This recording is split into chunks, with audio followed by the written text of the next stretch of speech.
Ladies and gentlemen, thank you all for joining us here at the meeting of the Planning Applications Committee. I'm one of the Vice Chairmen of Planning in RBKC and I'm chairing tonight's meeting. To my left are my fellow councillors who will decide the cases tonight along with myself. Would you like to introduce yourself, starting with Roberta? Councillor Roberta Williams-Harris from Queensway Ward. Councillor Hamish doing Oxford. And we also have an officer team with us this evening, led by Martin Lomas to my right. The officers will be presenting the cases and providing the advice on the cases, although it's us that will always make the final decision. Right, so apologies for absence. We have Councillors Videniak is ill. Send me her apologies. I think that's it. Declarations of interest. Do members have any declarations of interest? No declarations of interest. The minutes of the previous meeting was circulated ahead of time. Are members happy for me to sign that off as a proper record of that meeting? Yes, yeah, sorry. Just reminded, it's not a financial declaration of interest, but just been advised it's worth me declaring that I did a site visit along with an officer to 12 Norland Place. So just worth putting that on record. Right, minutes, yeah, happy for me to sign off the minutes. Right.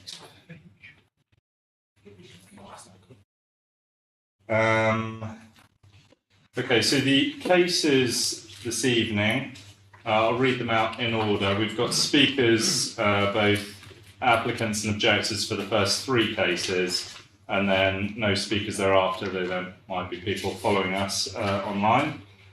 So the first case is 12 Norland Place. Second case is 6 Boyne Terrace Mews. Third case is 56 to 58 Hornton Street. The fourth case is Huntington House on Cromwell Road. The fifth case is Park Walk Primary School. The sixth case is 20 Redcliffe Road. The seventh case is 93 Elm Park Gardens, that's 36 and 37. And the eighth and final case is 15 Fernshaw Road.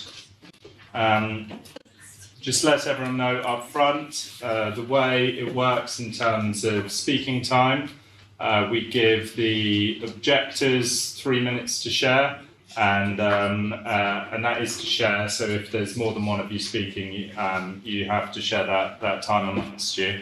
And likewise, the agent or the applicant also gets 3 minutes.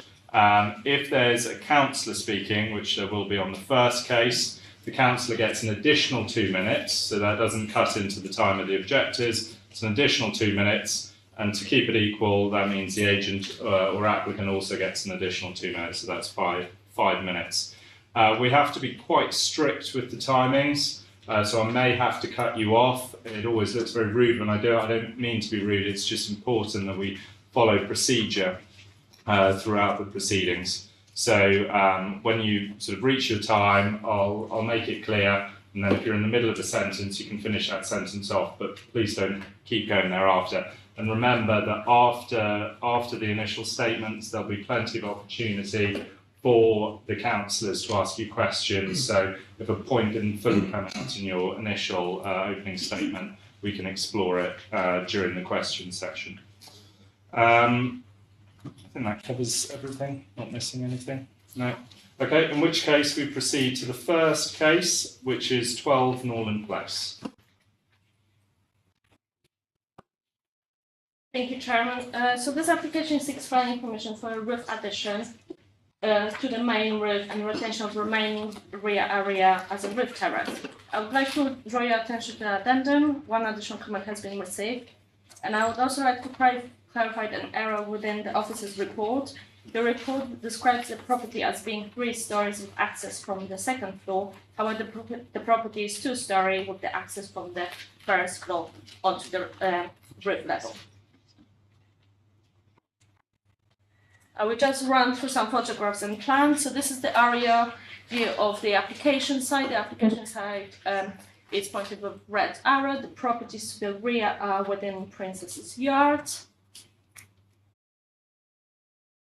This is a photograph of the existing roof terrace from one of the neighboring properties.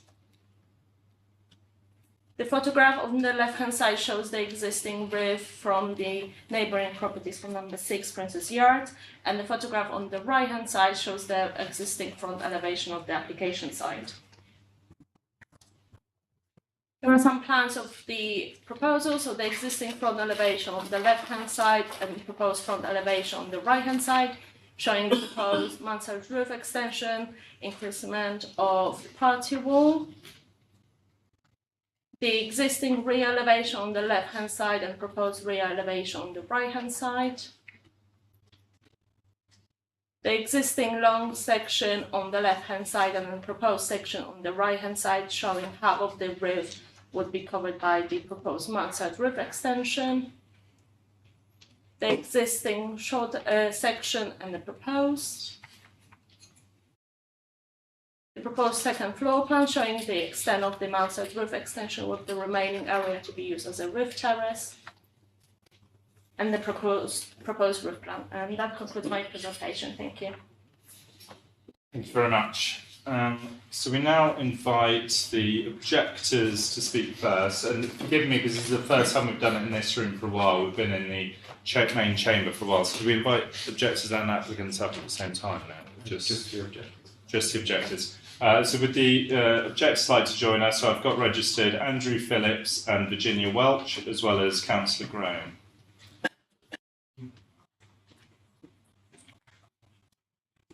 Sit or stand? Normally sit, but if you feel more comfortable standing, then that wouldn't be a problem.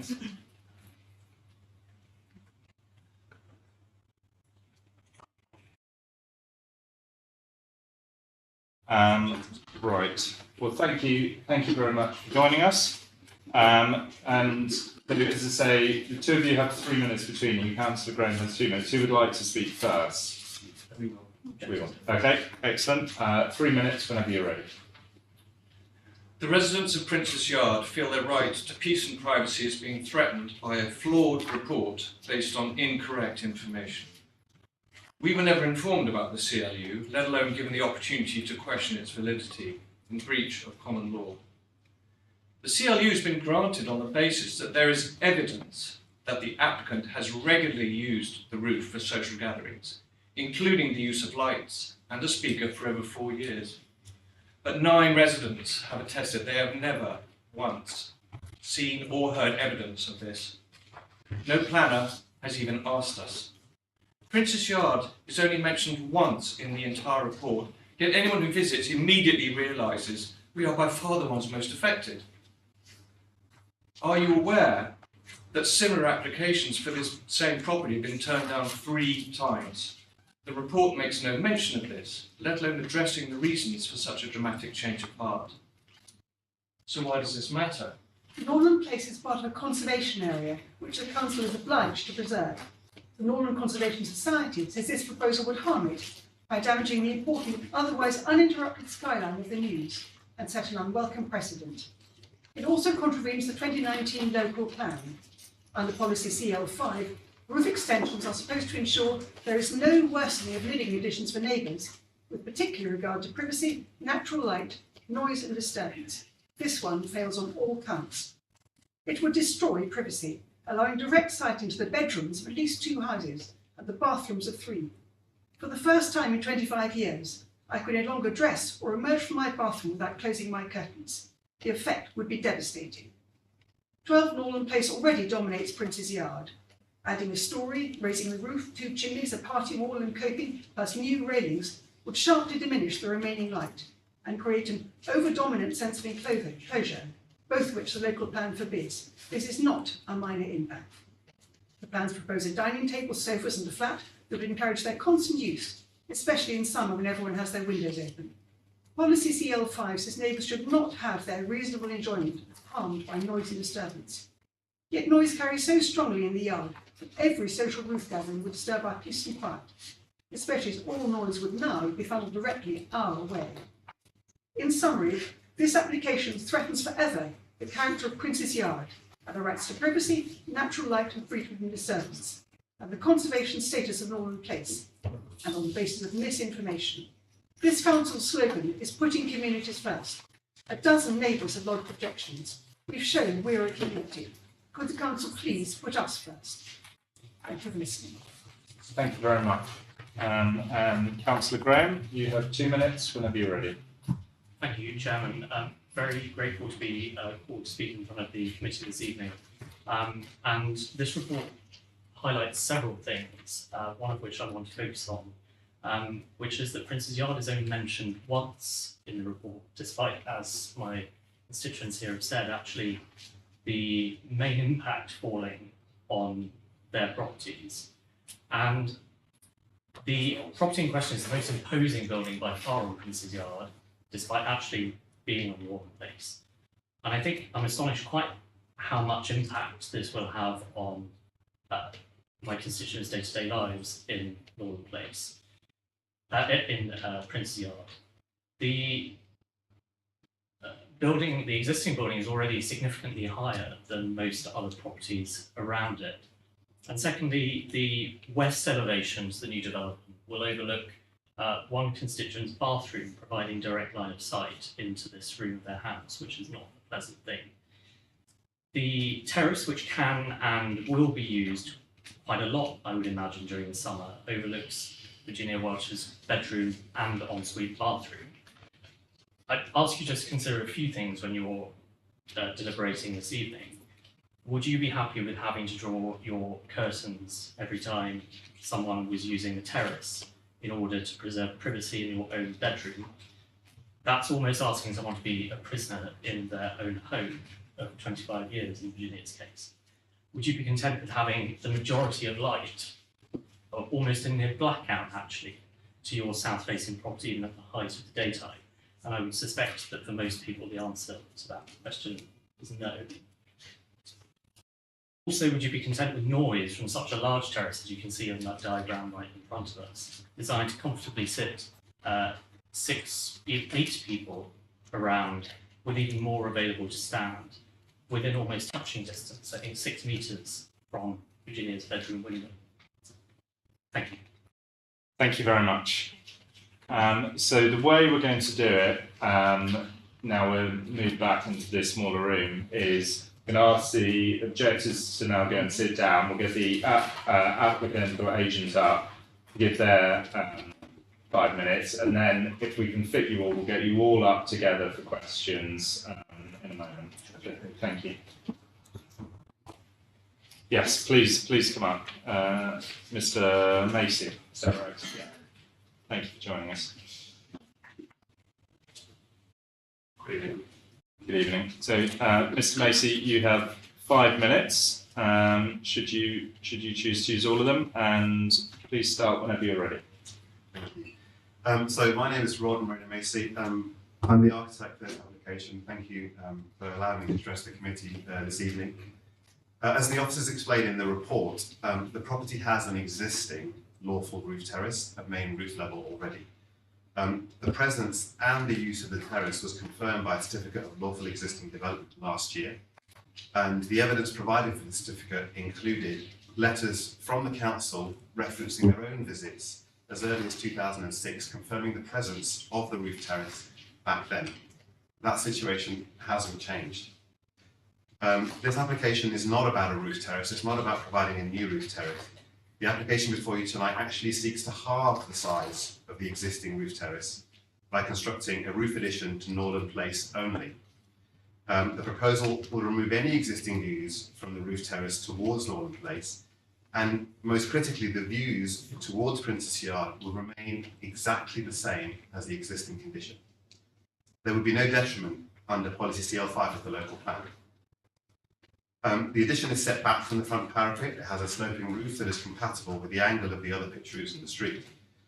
The reduced roof extension, the rear of the roof extension is a mansard style with doors that open out onto the existing roof terrace, much reduced in area.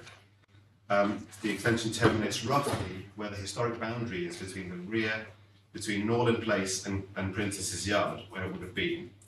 And the roof extension doesn't actually sit over the Princess Yard part of the building.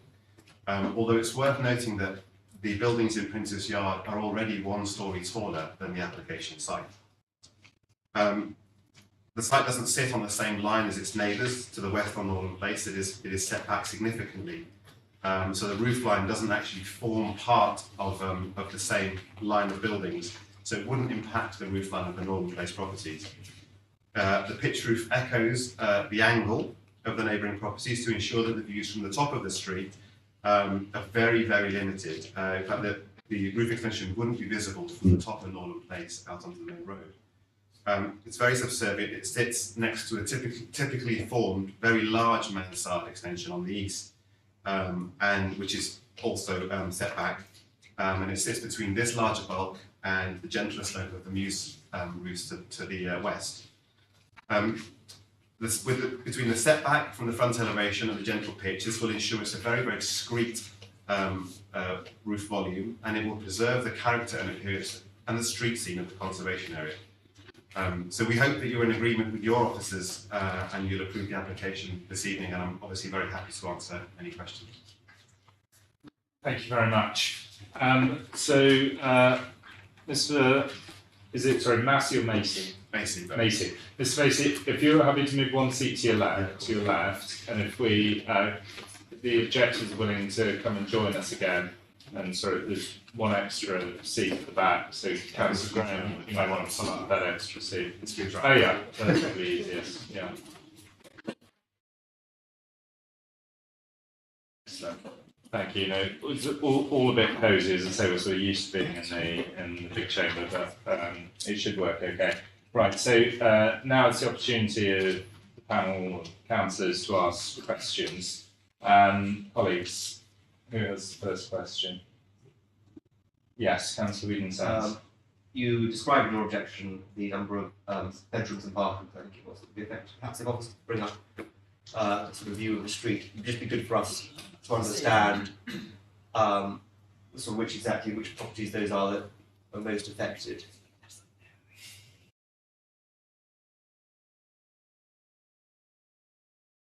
If you're able to describe it. So if you look at the red arrow there,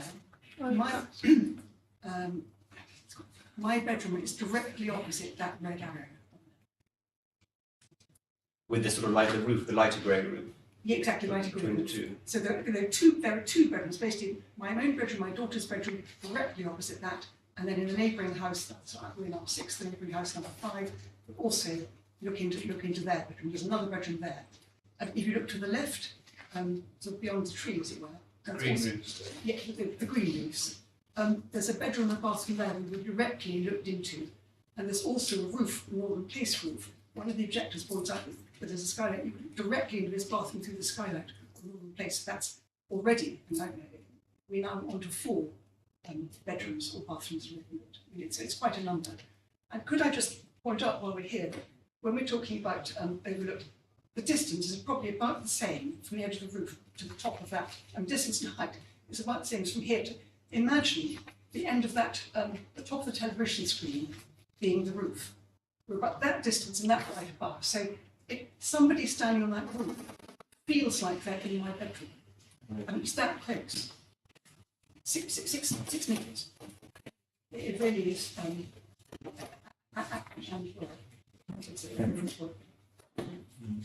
much has been made of the fact that there's use, but the whole point is actually this roof has not been used.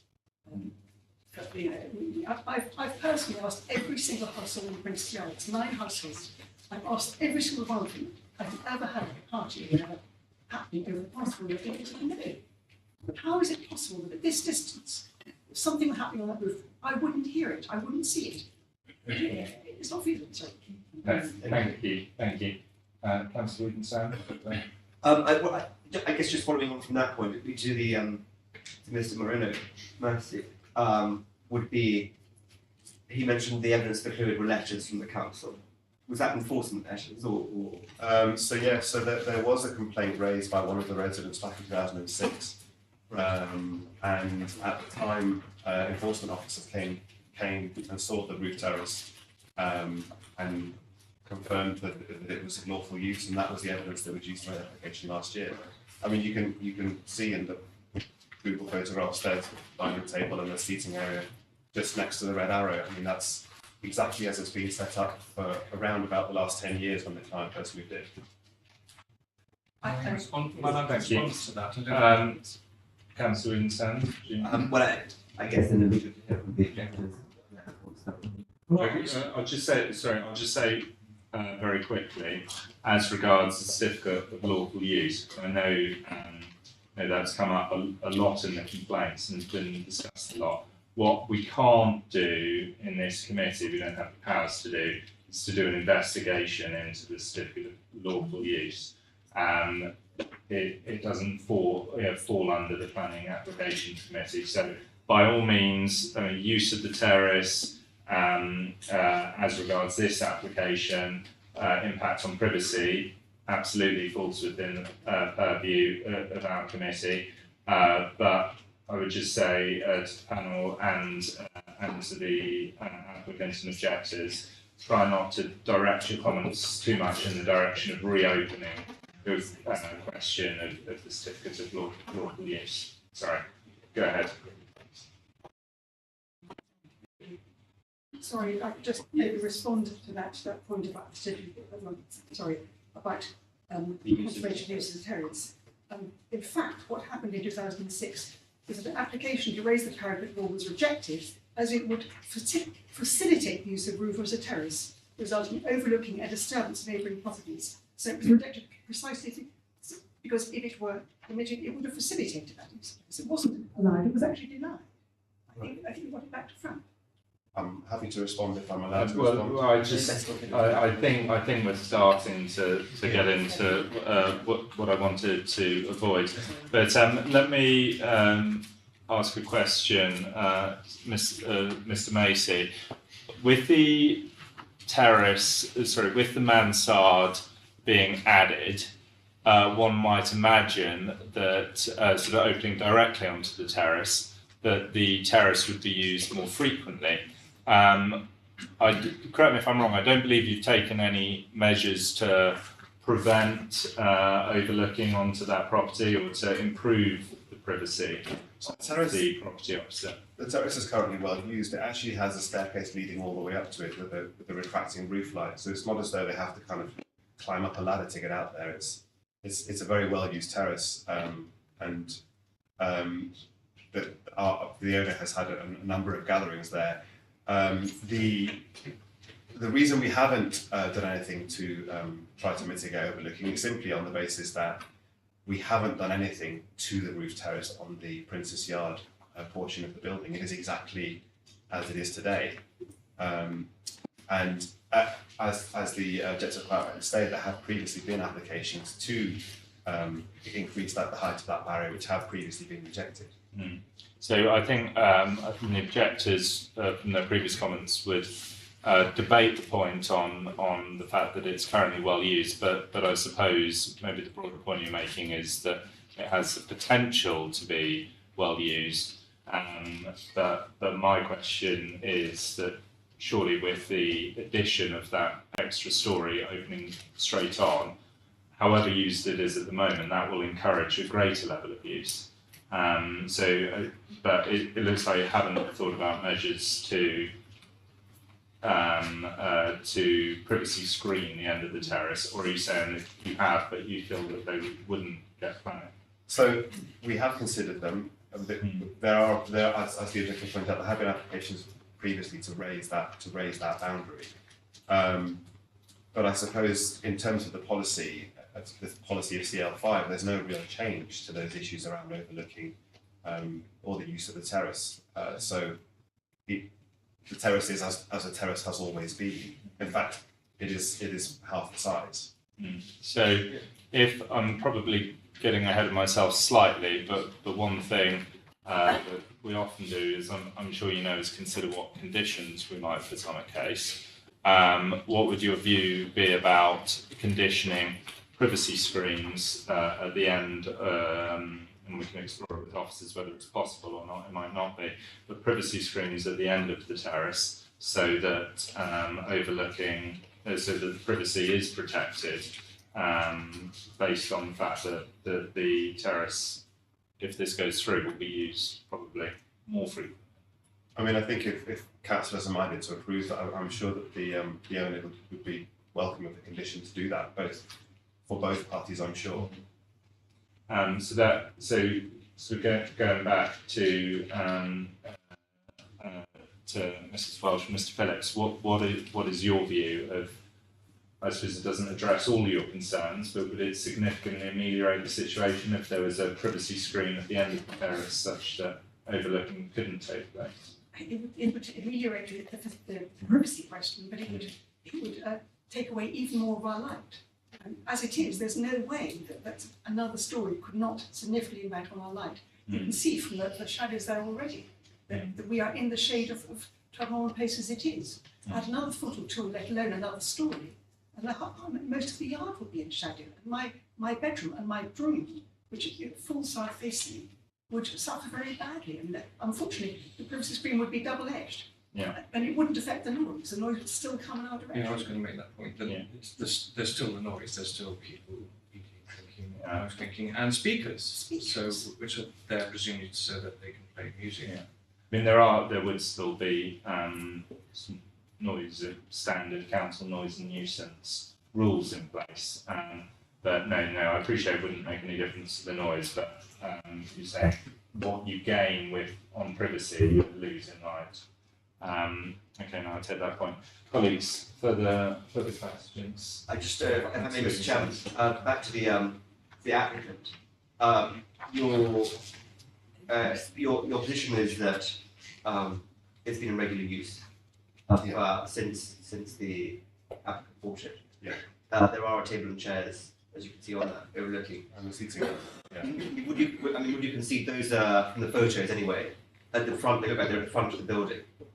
So presumably most of the activity that's been happening, particularly if the residents of Princess Yard say they've never noticed it, has been happening at the front end of the building. So the front area has the seating, it has the table and chairs. The rear area has sofas and a table. And I think that may even be the speaker. You can see that sort of black rectangle just on the edge of the white parapet on the left-hand side. I mean, I feel it's potentially just an indication of the client's kind of willingness to be part of a wider community, that it hasn't been a great issue and overheard, because he has been in regular use of the terrace. But would you concede that because what you're doing is, as you said yourself, you're halving the size essentially of that outside space. You're going to create a more compact space for presumably a similar number of people to use. There's a risk there of the issue, rather than being maybe more confined to the front of the terrace and spread out across the roof, being confined and pushed towards Princess Yard. Would you concede that perhaps there's a risk of the harms which the objectors have suggested because of that reduction? You're essentially intensifying the use there. But the owner is at liberty currently under the existing certificate to use the terrace with any intensity, with any number of people that he wishes currently. So I don't believe that whether we have that front portion of the building or not would intensify the use. I mean, what it would do is reduce the terrace and confine some of the terrace use to an indoor space. Thank you. Colleagues, further questions? No. Okay, in which case, we thank you all very much. We now move on to the next section of the meeting where we ask questions of the officers. So you can return to your seats. I'm afraid we can't interact with you any further now, but thank you very much.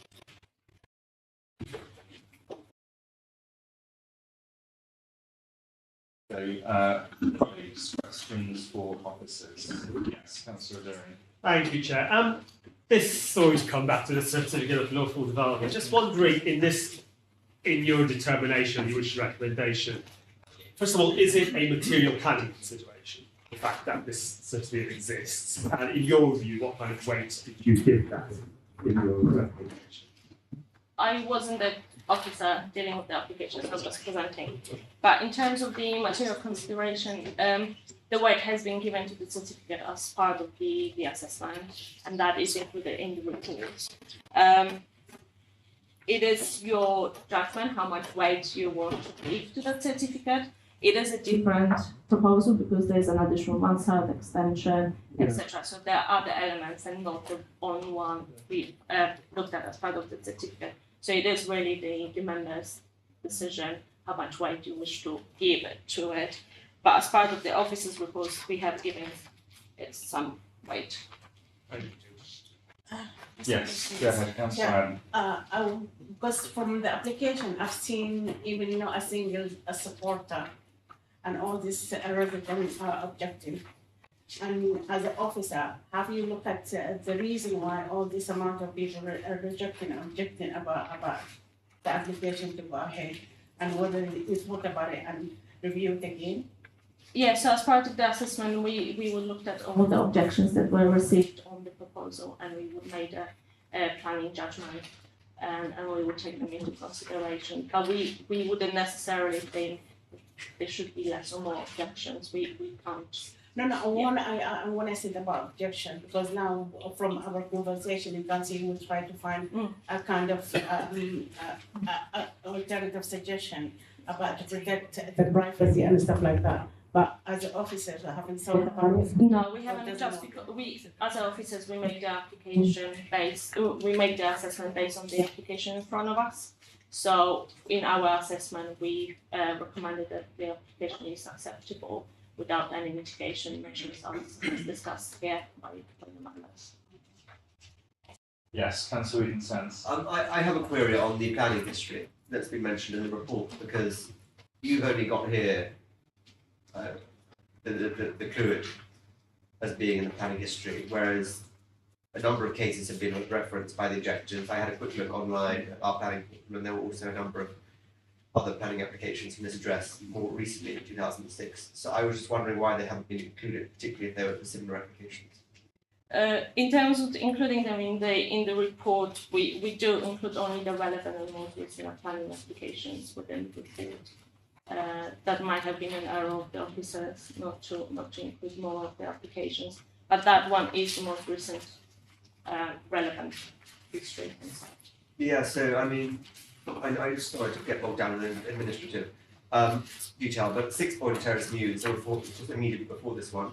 There's applications there going back to 2007. So we clearly do include history, and I think given the relevance to this case, it's slightly disappointing to not have that available. That's, yeah, I'm sure that can be noted. I have a question about because I'm concerned about the overlooking, and if this application goes through, the sort of, you could imagine that terrace being used quite regularly at times of day when people wouldn't want anyone looking into their bedroom. Presumably, I mean, I can't see the exact height of the parapet, but there is a very good view towards the end of the terrace of the window opposite. Yes. And the point I was making about the privacy screening, is it your view that wouldn't be suitable due to light, sort of reasons of light and potentially conservation reasons as well? Yes, I think members would have to think about the visual impact of any screening on that level, because that would be visible from the street level on Prince's Yard, and also the impact on the light from the properties opposite. You might want to think about different materials of the screening as well, but that's the same conversation about the impact on the conservation area. And what about a fence halfway across the terrace that restricts, so the front, sort of the top half of the terrace, would be unusable, and the fence would come halfway, and then so you had to stand far enough back that you didn't have line of sight into those windows. Would that amend the application too much, or is that a possibility? What are your thoughts? Bring the sections just so I understand. So you Yeah. are discussing whether it will be half of the terrace. Yeah, well, I don't know, because if you, the moment you step out of the doors from the mansard onto the terrace, so you're right at what you would now sort of call, I suppose, the back of the terrace, the most right-hand side of the terrace, presumably you don't immediately have a view into the house opposite, or do you? I don't believe you do, just because of the distance and the angle from that door. So it's only as you, So it's so really, at some point as you walk forward, you develop a view of Yes. the, and I think, yeah. I think it would be quite difficult to establish where exactly you would like to put the screen as well, Yeah. because we don't have that information in terms of that. I think the privacy angle is pretty bad harm. I think the issue that here we have is with the Clwyd. I think the problem is it's sort of a catch-22, because any conditions that we could look at applying will, make the other matters like worse. And so I think it's sort of, I'd struggle personally to approve it as it currently is. I'd be amenable to conditions, but I just don't think the conditions that we've discussed so far would make the application holistically better, even if they deal with minor aspects of it. So I would currently be minded to refuse. Thank you, Councillor Adam. I agree with Councillor about it, Yeah. and just like privacy and also light, Yeah. because I have some issues in my wall also about light, and you cannot sort it out. Yeah, so if we put privacy Yeah. screens on it, Privacy. yeah, it's impact. So, No, that's helpful to hear. Councillor Adurian. Yeah, likewise, I've been debating in my own mind about this, but yeah, I do think if we were to set aside the certificate, what this is, just look at the planning application, literally one planning policy, it is creating a smaller area outdoor space, which is pushing it further into Princess Yard, which clearly would then result in a loss of amenity Yeah. in terms of overlooking privacy, noise and nuisance, and so on. And yes, I think privacy screening simply wouldn't work in terms of impact on the conservation area as well. I think there could be things to improve this application. I think that's beyond it. Yeah, we can't go too far into redesigning the application. It's not our role. Yeah, I agree. I'm worried about the regardless of the certificate of lawful development. I'm worried about the intensification of use of that terrace with the planning application. As you said, it pushes everyone forward onto the spot where they overlook, and in addition would, to my mind, mean that they would use that terrace more frequently as well. So I think it does have quite a significant impact potentially on the privacy of the neighbours opposite. So I'm likewise minded to refuse.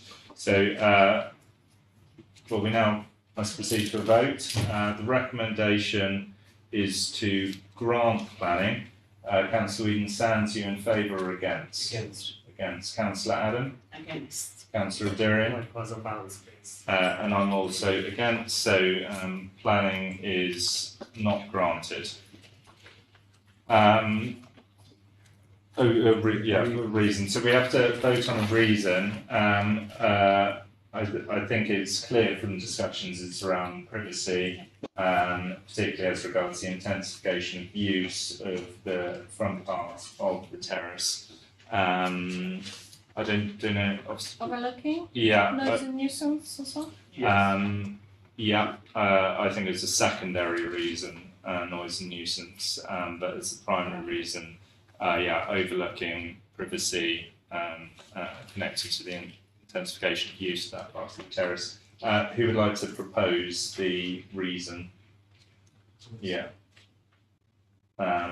Second, so Councillor Durian proposing, Councillor Adams seconding. Would you like to just quickly read out what our reason is so it's completely clear what we're voting on? We will finalise it, but just from the Yeah. conversation, it will be due to the intensification of the roof terrace. The roof terrace would cause overlooking, loss of privacy, and noise and nuisance. Yeah. And will be against the policy CL5 of the local plan. Okay. Fantastic. So I'll just do a quick show of hands. All those in favour of that reason to refuse, and that's unanimous. All four in favour of that reason. Okay, well, thank you very much everyone who joined us for that case. We now move on to 6 Boyne Terrace News. Okay. We'll just pause 1 second.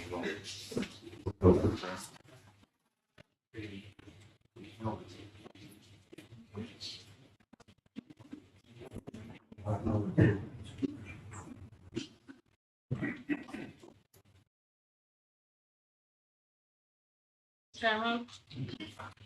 So this application is, planning permission is for the alterations to the news elevation and extension to the existing house. Includes mansard extensions, dormers, brick pavement to the front, alterations to facade, doors and windows. So this is the area view showing the application site circle in red. I would like to draw your attention to the property immediately to the left. That property has planning permission for a mansard roof extension, which is currently under construction, and I will show that in my presentation later on. This is again the area view of the property outlined in red. Some street views. That's the existing front elevation. As you can see on the left hand side, that's the mansard roof extension that been recently granted. The application site is just in the middle. The proposed extension, the mansard extension, various dormers, gable end extension, alterations to the brick facade and windows and doors. That's the existing rear elevation. Proposed rear elevation. Sections, existing sections on the top and the proposed section at the bottom. Another section showing the proposed mansard roof extension and the extension in front.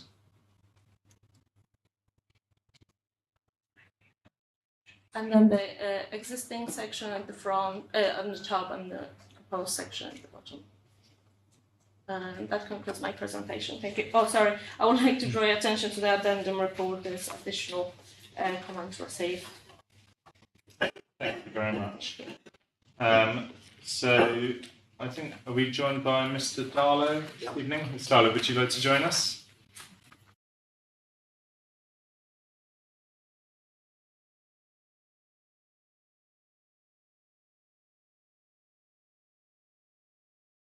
So thank you for joining us. So you have 3 minutes, whenever you're ready.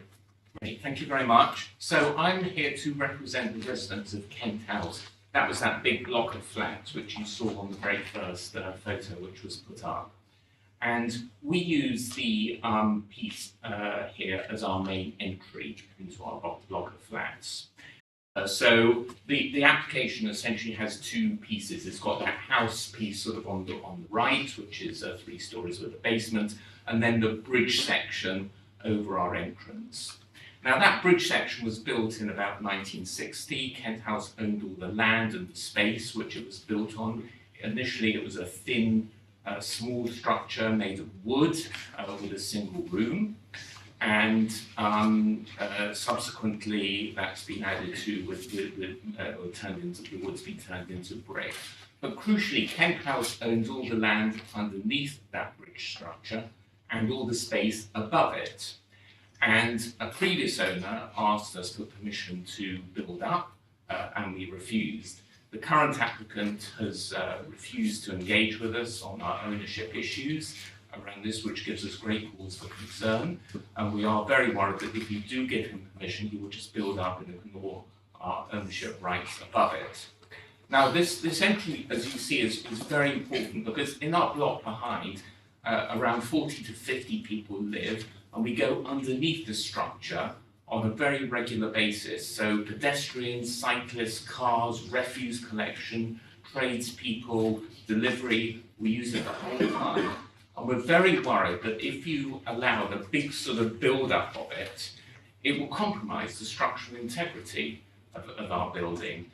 No structural survey has been done, even though we asked the applicant for 1, and they've also not been able to show that they meet Part A of the building regulations, which is required for planning permission, even though, again, we have been asking for this.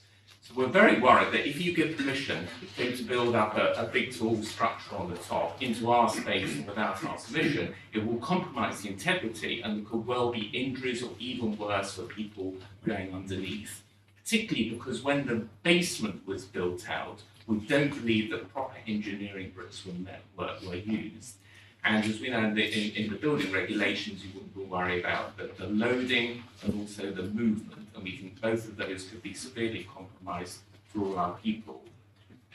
We wrote to Jago Williams to express our concern and say, look, no survey's been done of this.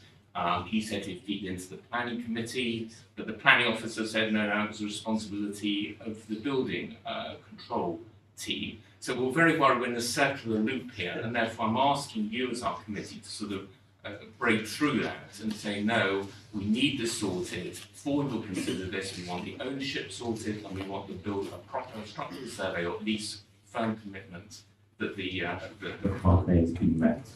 Thank you very much. Thank you very much. And so if you're happy to go and say, well, in fact, there's only space for 2, so you can stay if you want, it's no problem. We're joined by Mr. Mishcon this evening. Thank you. Please come and join us.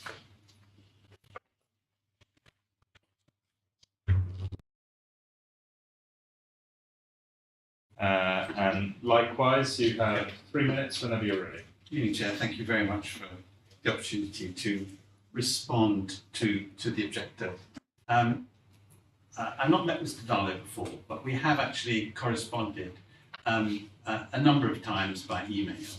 And I just want to take issue, first of all, with his comment, which came not as a surprise, because he has mentioned this before, that my client has not engaged on a number of matters. First of all, I brought with me, nobody will want to see it, but if you do, it's here, a complete correspondence by email, where back in May, before a planning application was made, the intention was that our client would consult with everybody in the area, including the residents of Kent House. And Mr. Darlow represents those residents, and he received from us a suggestion that we would meet, we would discuss the planning application before planning application goes in. And you will know that it's a recommendation of the planning committee, the planning officers, that that's what happens. And that's what we did. We got a response from Mr. Darlow that he would like to have a look at all of the drawings. They were sent to him, all of the drawings, before a planning application was made. 1 or 2 comments came back, mostly to do with this, with the structural aspect and the fact that the owner doesn't own all of the air rights. And we offered a meeting, or I offered a meeting on behalf of my client. And we wrote in May, and the first meeting was either the 2nd or 3rd week of July, which would have meant in an 8-week period when our client couldn't make a planning application. So I responded to Mr. Darlow and said, no problem at all, but we are going to make an application. It's unreasonable to wait that long, but if you want to talk to me about any aspect of the scheme, please feel free to do that. No response at all.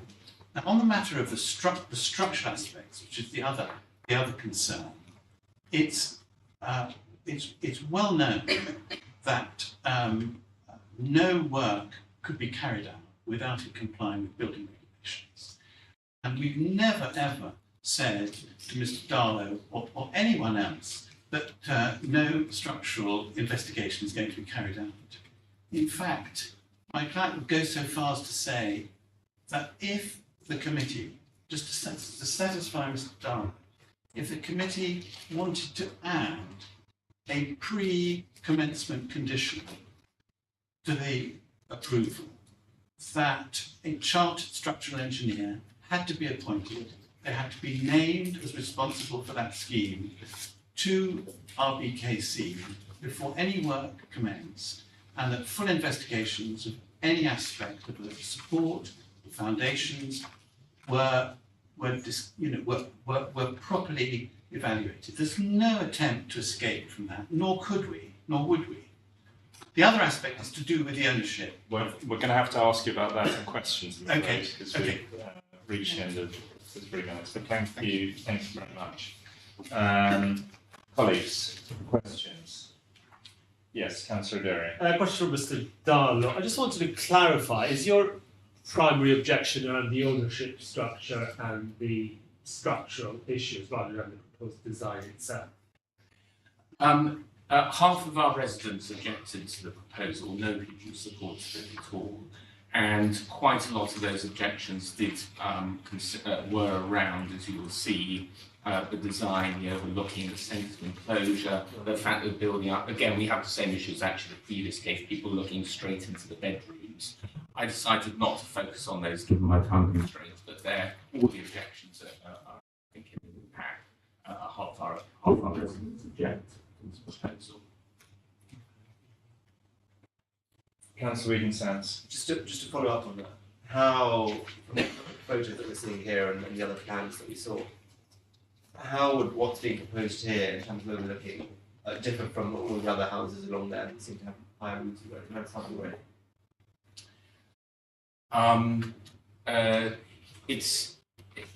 Because it's the entry into the block, it looks very much into about half of the bedrooms full on at the back of the block. The ones, the half on the eastern side, the western half side would be less affected.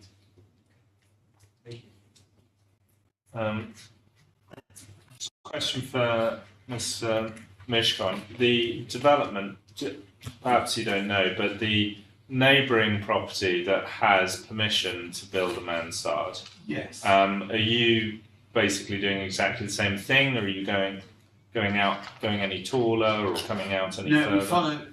We follow the roof line, both the front and the back and the height. In fact, the intention, this went through a couple of pre-applications. First pre-application, Sarah Gentry, the planning officer, and the scheme changed in accordance with her pre-application advice. Yeah. There was a follow-up pre-application where she felt we had done what she would want us to do and that she would support the application.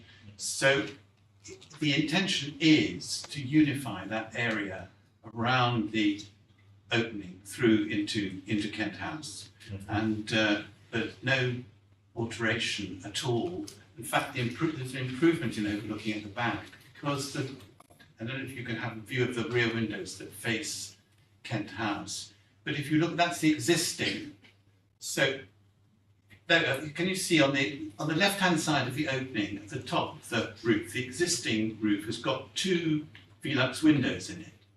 And those Velux windows are to a bedroom. So if you move to the proposed scheme, there are two dormer windows which match on the right-hand side of the opening. That's the new building, which is now planning officer correctly mentioned that it was under construction, but it's actually now completed. And those 3 dormers windows we've matched with 2, but the right-hand one of ours is onto landing to a staircase. There's no overlooking there. And the left-hand one, so it's neither of them is a bedroom anymore, which give more overlooking.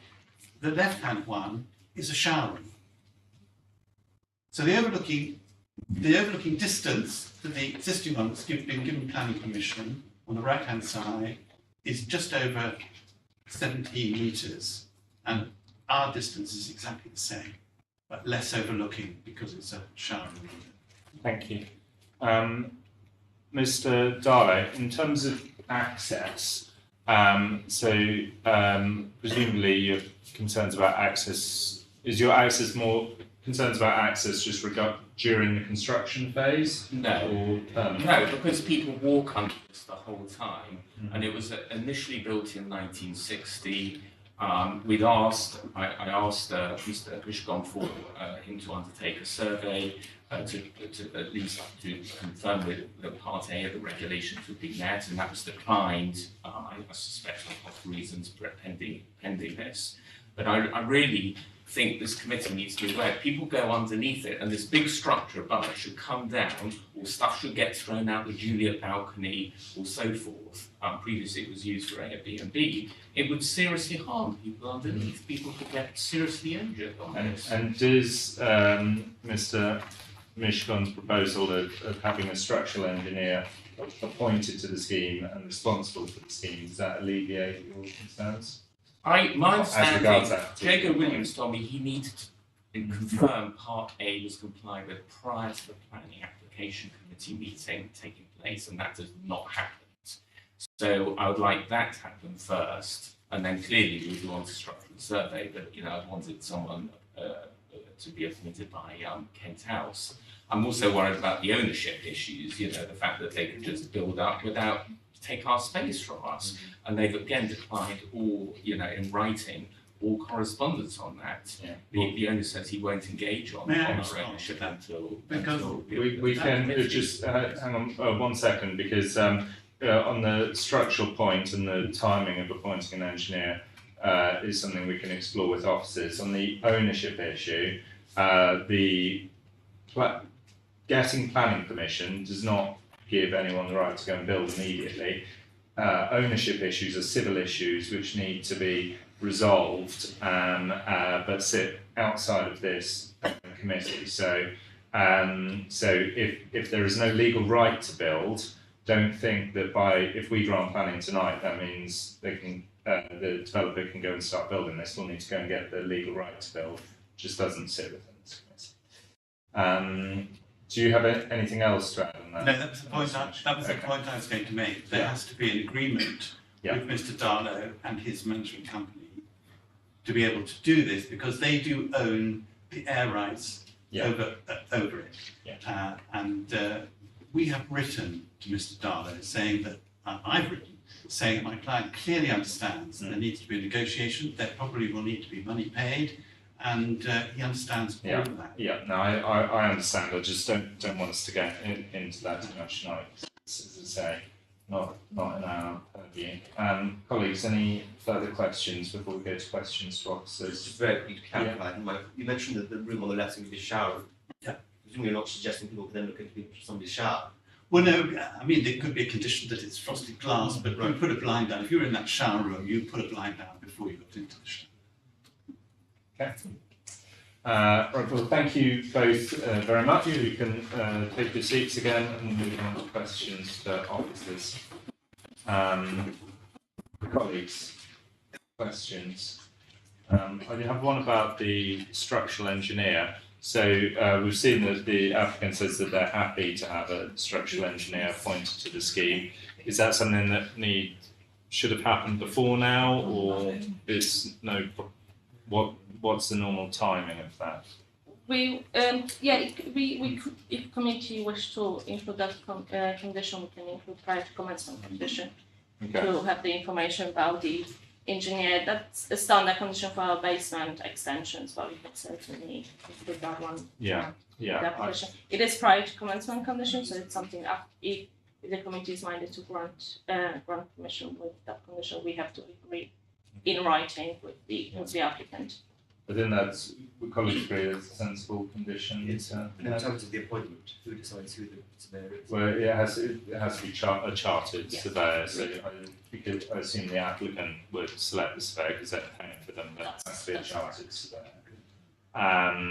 That's or a chartered engineer. That's good to know. And then during the construction phase, so obviously it's very the sort of management of the construction is even more important than usual here due to the level of use of that archway. How are we going to make sure that people can safely use it during the construction phase? Do we have any additional conditions beyond? Yes, the officers are recommending code of construction practice so the applicant will have to provide site construction management plan and checklist, and that will be submitted to our construction management team, and they would investigate during the construction phase whether they building in accordance with that management plan. Well, I think we just need to make sure that the construction team, maybe as an informative or as a minute, make sure that the construction team makes themselves fully aware of the requirements of residents in Kent House as to what they need to get through that, and make sure that that's maintained. So I think the construction team should be speaking to residents in Kent House as well as to the applicant. Mr. Chairman, Yeah. just so we can specify that access, we want to give a plan that access be maintained Yeah. at all times for residents to be able to get through that. Yeah, can we, it should be self-evident, but it's probably worth adding that into that same informative as well. As informative. Yeah, access be maintained and officers speak to the residents to understand the level of access required, as well as the applicant. Any other questions? I'd also take them up the condition of a frosted window in the shower. Is that I window on the mean, left? normally that would be to protect the person inside, right? Depends who's in it, I suppose, whether it's to protect the person outside or inside. But normally it would be to protect the person inside. Is that a normal condition to add, frosted glass? There is quite sufficient distance in between the existing side and the properties on the other side. Because normally when we have a condition on frosted glass, it's to prevent overlooking Out rather than prevent looking in. So if a person's going to be showering in there, then it would be in their own interest if they wanted Well, it to. depends on the type of person. Yeah, I think that probably goes beyond what we can condition for Well, I would ask for the condition. at this committee. The other thing is, they could change the use of the room. I don't think it's necessary because normally we are trying to protect overlooking, and there is no overlooking issue there. The only privacy to be protected is looking in. So then that would be up to Imagine if you have children who will, who happen to be playing by the window. well, yeah, but people can be naked in their bedrooms as well. No, I don't think it's necessary to add that on this occasion. Right. In which case, we proceed to a vote. So we've got an additional condition on structural engineer, and we've got an informative on maintaining access and making sure that the construction team understand the access needs of the residents in Kent House before they determine the CMS. Okay, so the recommendation. Yes, sorry, go ahead. I kind of see which way this is heading. I'm just still wondering, is this the sort of building we think is actually appropriate? It's a 2-story building with a passageway underneath. Do we have similar buildings, especially in this conservation area?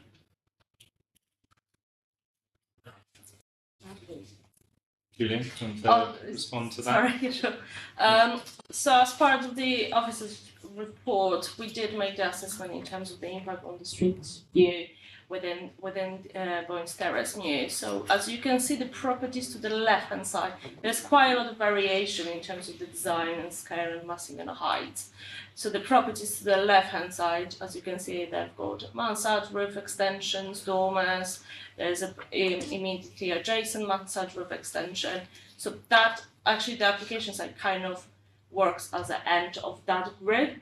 And then we've got properties to the right-hand side without any mansard, just dormers at the rear. So from our view was that actually would fit quite well with that group of the buildings, with the mansard roof matching the height of the adjacent property, the proportions of the windows and doors, the suitable use of the bricks as well. And we're confident in safety terms, there won't be an issue with adding that extra story, assuming everything's done properly with the appropriate professional. There's probably a good idea if you address the extent to which we are and are not responsible for safety. Yes, so the safety would be under building control regulations, and I did speak with building control officers as well, and it is correct they would have to comply with Part A of building regulation as part of the building regulation process, not as part of planning. So in terms of safety, that is done as under building control, not as planning or under planning. Okay. That's clear, thank you. Any further questions? You're happy to proceed to a vote? Okay, well, we've got the condition added around the engineer, we've got the informative around maintaining access and speaking to residents about access requirements. With those additions, the recommendation is to grant planning.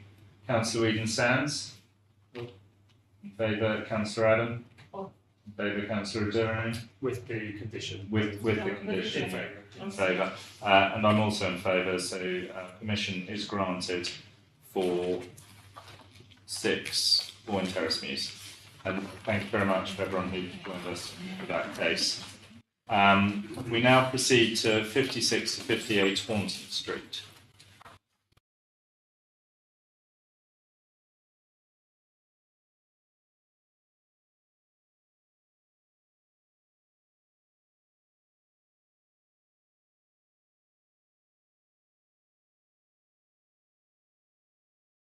Thank you, Chairman. So this planning permission is for construction of a mansard roof above the previously granted garage. The mansard roof is proposed to accommodate AC units, playroom, and to provide structural integrity to the previously consented boundary wall. I'll just run through some photographs. So this is the area view of the property. Is located on the corner of Horton Street and Holland Street, just opposite Town Hall. Some photographs of the application side. The photograph on the left-hand side is the existing view from the street scene, and then the photograph on the right-hand side is the view from within the site towards number 60 Horton Street. That's the view from the garden of number 50 Holland Street towards the application site. That's the proposed ground floor. That's all been previously granted. That's the proposed first floor plan. The green line outlines the proposed mansard roof extension. The proposed roof floor plan. The proposed west elevation along Horton Street. So you can see the outline in green line outlines the proposed mansard roof extension above the boundary. The proposed east elevation along 50 Holland Street. Proposed cross section. The proposed rear elevation from within the application site towards 50 Horton Street, 60 Horton Street. I would like to draw your attention to the addendum report. There are some alterations in terms of the history on site. And that concludes my presentation. Thank you. Thank you very much. We start with the objectors. We joined, and apologies if I mispronounce this, Sharia Taj Baksh. Yeah. Yes, and Gideon Nellen.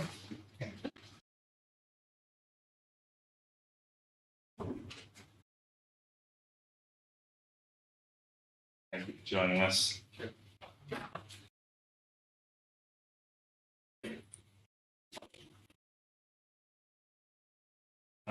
Now you have 3 minutes to share between you, and please start when you're ready. I think Mr. Talbot will do the lion's share. Thank you for seeing to it tonight. We object because the application, we think, mischaracterizes the proposed development, its scale and its impact. It's not about adding a mansard roof or space for air conditioning. It's about creating more living space through the addition of a second floor above an existing garage, which is currently completely hidden from any view outside. There's nothing wrong about adding space to your property, but that should be done within reason, in compliance with planning, and without taking amenity away from your neighbors. Here, the additional story is going to be up in the middle of what has been and should remain an undeveloped garden zone, and will be very visible from all angles and out of place in its surroundings.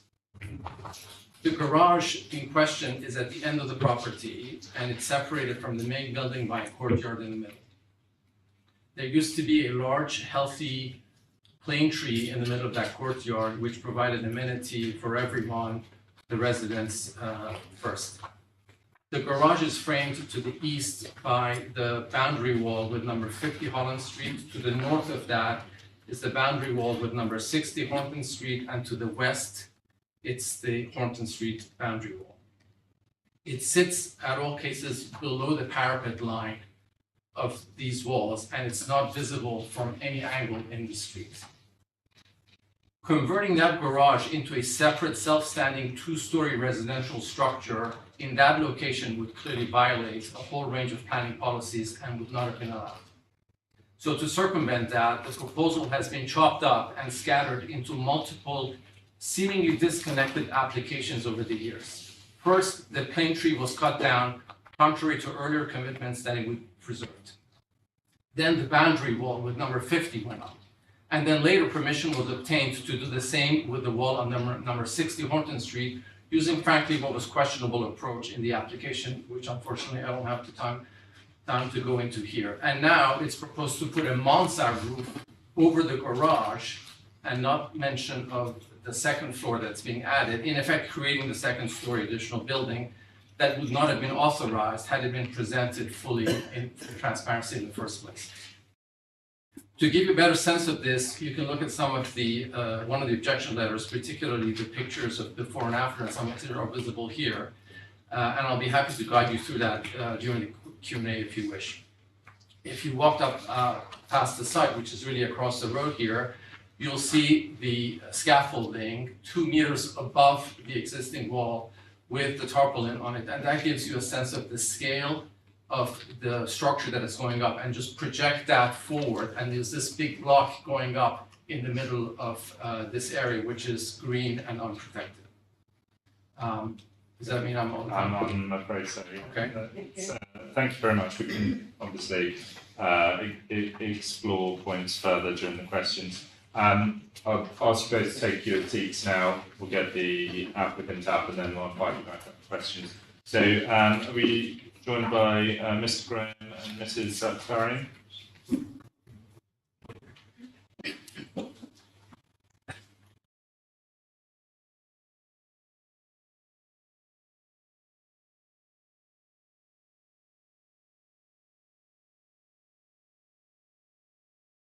Thank you both for joining us. So you have 3 minutes to share between you whenever you're ready. Thank you. As background, this application is part of an ongoing construction project to create a family home for residents of the borough. It's been discussed extensively with Derek Taylor and other officers prior to his retirement, and amended fully to accord with all of his advice. Importantly, as acknowledged, the garage and the boundary walls are all consented and implemented. The new part is only the mansard roofed garage. In conservation and design, it's subservient. It is below the garden wall. It has very limited visibility from the street. It is set back by 2.6 metres with further greening in front of it. It is a mansard, which is a typical form of the conservation area, and it matches the style of the house and uses traditional materials. As I said, the design has been agreed with your officers as being entirely appropriate. In terms of residential amenity, there is no impact at all. I think as the objector acknowledged, it sits behind the wall. There is no sense of enclosure. There's no loss of privacy as there are no windows in the elevations of the mansard. It's set far away from 50 Holland Street and behind trees and a garden wall. The plant equipment meets the exacting standards of the council. The environmental health officer has no objection, and there's no objection from the tree officer. In conclusion, this is a well-designed, traditional and subservient extension that has been developed fully in accordance with your officer's advice. It's below the height of the consented boundary wall and has no amenity impact to any others. Thank you for your time. My client would just like to say a few words. Good evening, councillors. I stand before you with a heavy heart. This application does not bear any impact on others, yet we are here again. We have invested a lot of time to listen and fully respond to all the feedback from your officers from our first application in 2021. This process has been a financial burden and caused extensive delays. 60 Horton's objection is based on his grievances about an application that was granted 3 years ago. He would like to wish away a consented and implemented wall that provides us with a degree of privacy. His house towers over us with 55% of its facade covered in glass. There is just one step difference between his backyard and the top of our garage, so anyone from his house can easily walk onto my property. The right to not being constantly overlooked is real, as is the protection from light pollution. I must safeguard my 3 children from a complete invasion of privacy and security. 50 Holland's objection is to be expected. Our proposal has no windows, is set back from the garden by 13 meters. I'm very sorry. As I say, I hate doing this, but I'm afraid I'll have to stop you there. But thank you very much. Just you could switch the signs around. Maybe if we've got objectives there. So, yeah.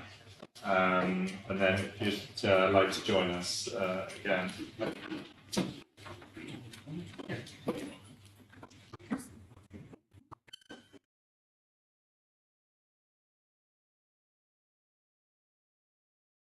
I'm 61 to my Okay.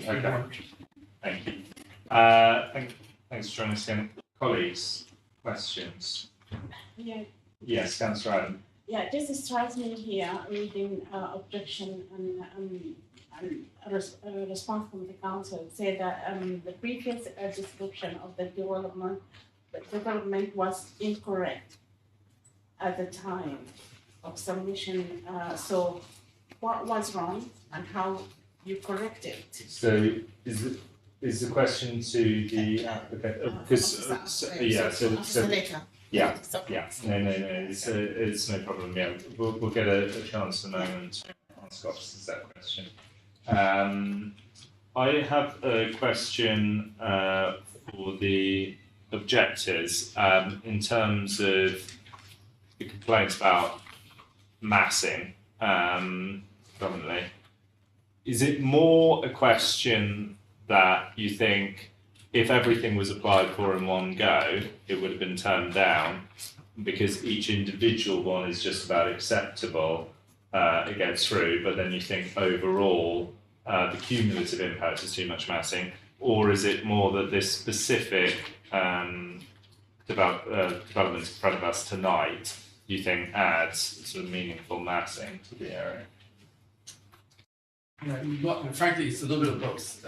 If you look at your policy CL6B, it talks about small-scale developments, and it looks specifically about what is the cumulative impact of these developments. Throughout all of these policies, and I hear Mr. Akbarian talking about lots of applications. There have been over 30 applications on this thing going back to 2015, and frankly, all the residents would be happy for this to be over and be done. This one is here because they have chosen to take it apart and do it in pieces, just like you said, that wouldn't necessarily be objectable or would get through the 2 walls that have been approved, got approved by delegated authority, frankly, without anybody looking at this thing, and in my view, wrong. But we are. And all of the standards that have been applied throughout, including in all the applications that have been submitted, have been about the development not being visible from the outside. The application itself says, black and white, the development will not be visible from the outside. You have in green what is visible from the outside. That then changed in the officer's report to the development will be slightly visible from the outside. Well, that doesn't look like slightly to me. And if you look at this, in fact, one of the applications out of the 30 went to appeal, and the inspector very clearly set the standards as to whether or not something is visible in terms of the impact that it will have on the conservation area. This is clearly visible, and the area that's outlined in green is a middle area. And if you look at the aerial view that the officer projected earlier, if you look at this, it's effectively, if you give me 1 second, it's the first picture that you showed. Sorry, I just have to go through. Yeah, if you look at that, to the north of that is Pitt Street. and to the south is Holland Street. What you have is a kind of a communal garden area in the middle that separates the line of houses on Pitt Street and the line of houses on Holland Street. And the dot that you see there in the red is a big block of building that's going up in there on top of an invisible garage. And if somebody had come to you and said, you know, ladies and gentlemen, I'd like to tear my garage down and put up a two-story building in the middle of that area, I think the answer would have been no.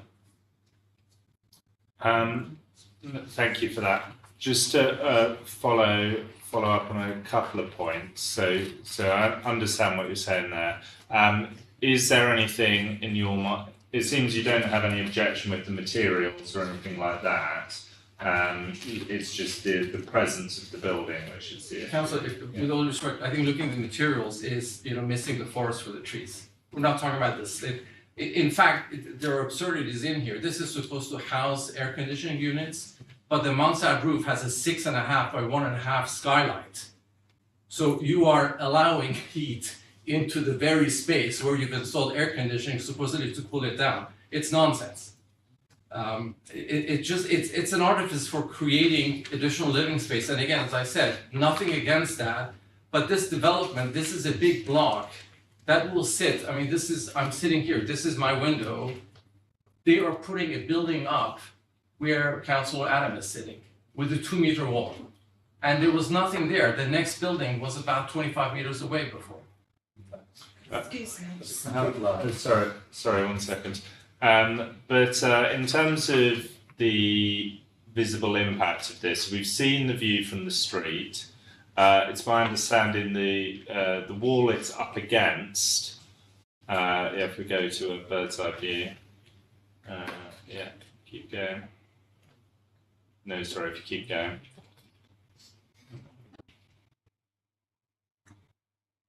Yeah, the wall it's up against on the left, it won't be visible above that. But what's the visual? So you're above this. Sorry, I'm to the left. You're to the left.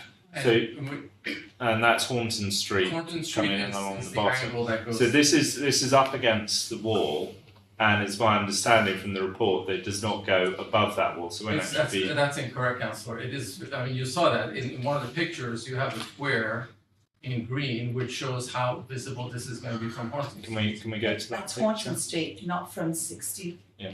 Horton There's Street. the- So this one. That green. That's But on the left hand side of that green box, is there not a wall there? Well, between your yes. property? Yes. that wall. That's my point. Again, if you say you put up a building, it's a block. It has 4 walls. What has been done here is that each of these walls has been put up with separate applications, and now all of a sudden we're saying, well, we're putting a roof over it, and you can't object because the wall was already existing there. And I'm saying, if somebody had come to you and said, I want to put a block there, you would say no. And yet it's been done by bits and pieces of cumulative applications, which are frankly unbelievably complicated to untangle. And in fact, lots of residents have not been able to understand what's there. And now all of a sudden we have a big block in the middle of the green area.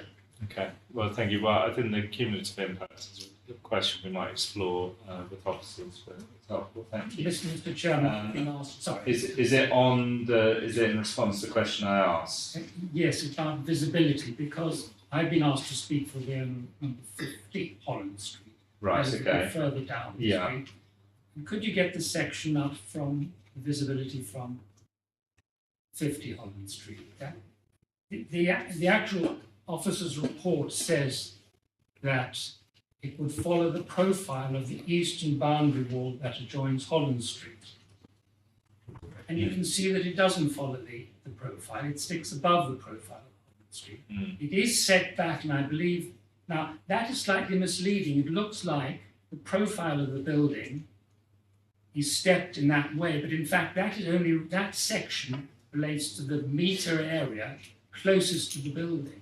So it's slightly misleading. There isn't a section through the building showing the wall, so you have to look at the other drawing to understand how it protrudes above the party wall adjoining number 50. Yeah. And I think it is worth saying that this garden wall was approved by the officer under delegated authorities. It had been missed by all the residents. Number 50 Yeah, and thought that this was the other side, and I believe that this mistake is now being compounded by adding another floor on top of the roof.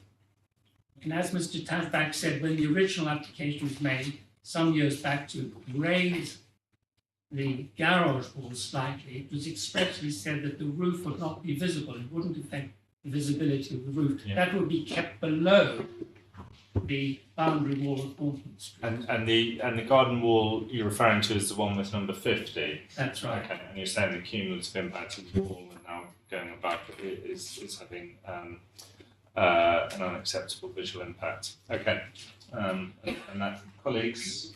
Get some clarification. sorry, Just yeah. on the slides of the green box, they have, you can see a sort of roof. Not before. Is the roof that we're seeing there existing or what's proposed, and the green line where it's going up to, or is I think the green line is just sort of someone surveying. it's just highlighting right? it? So it's not. So when we're talking about how high it's going to go, it's going to where you can almost see the roof there. That's the proposed roof.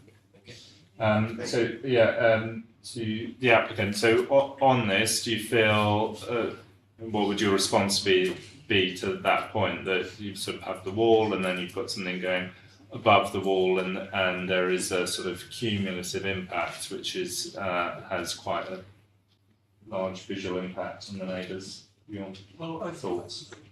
Well, the thoughts on that particular point are that the wall that you see in the foreground, which is slightly highlighted by the green outline, is already constructed, that exists. There's a tree in front of it, as you can see, and the mansard that sits beyond it, firstly, it hugs the line of the wall, and then a metre away from that, which isn't possible to see in such stark 2Ds, is where you see the outline of that mansard starting. So if you jump back, perhaps, if you're able to some photos at the start, you can start to you can see it on plan there, set in, and then in the photos you'll see that there's a very oblique angle to that. It's largely hidden by quite a lot of foliage. So it sits behind that. So where's this photo taken from? Number 50? No. Correct. Number 50. Okay. In So the it's- height of and the has, summer where has, there was greenery. has the wall been built Correct. in this? Okay. Oh, at that No, point? no, No. No. but it's behind that. But actually, Okay. part of that wall was already that height. So we just followed that wall.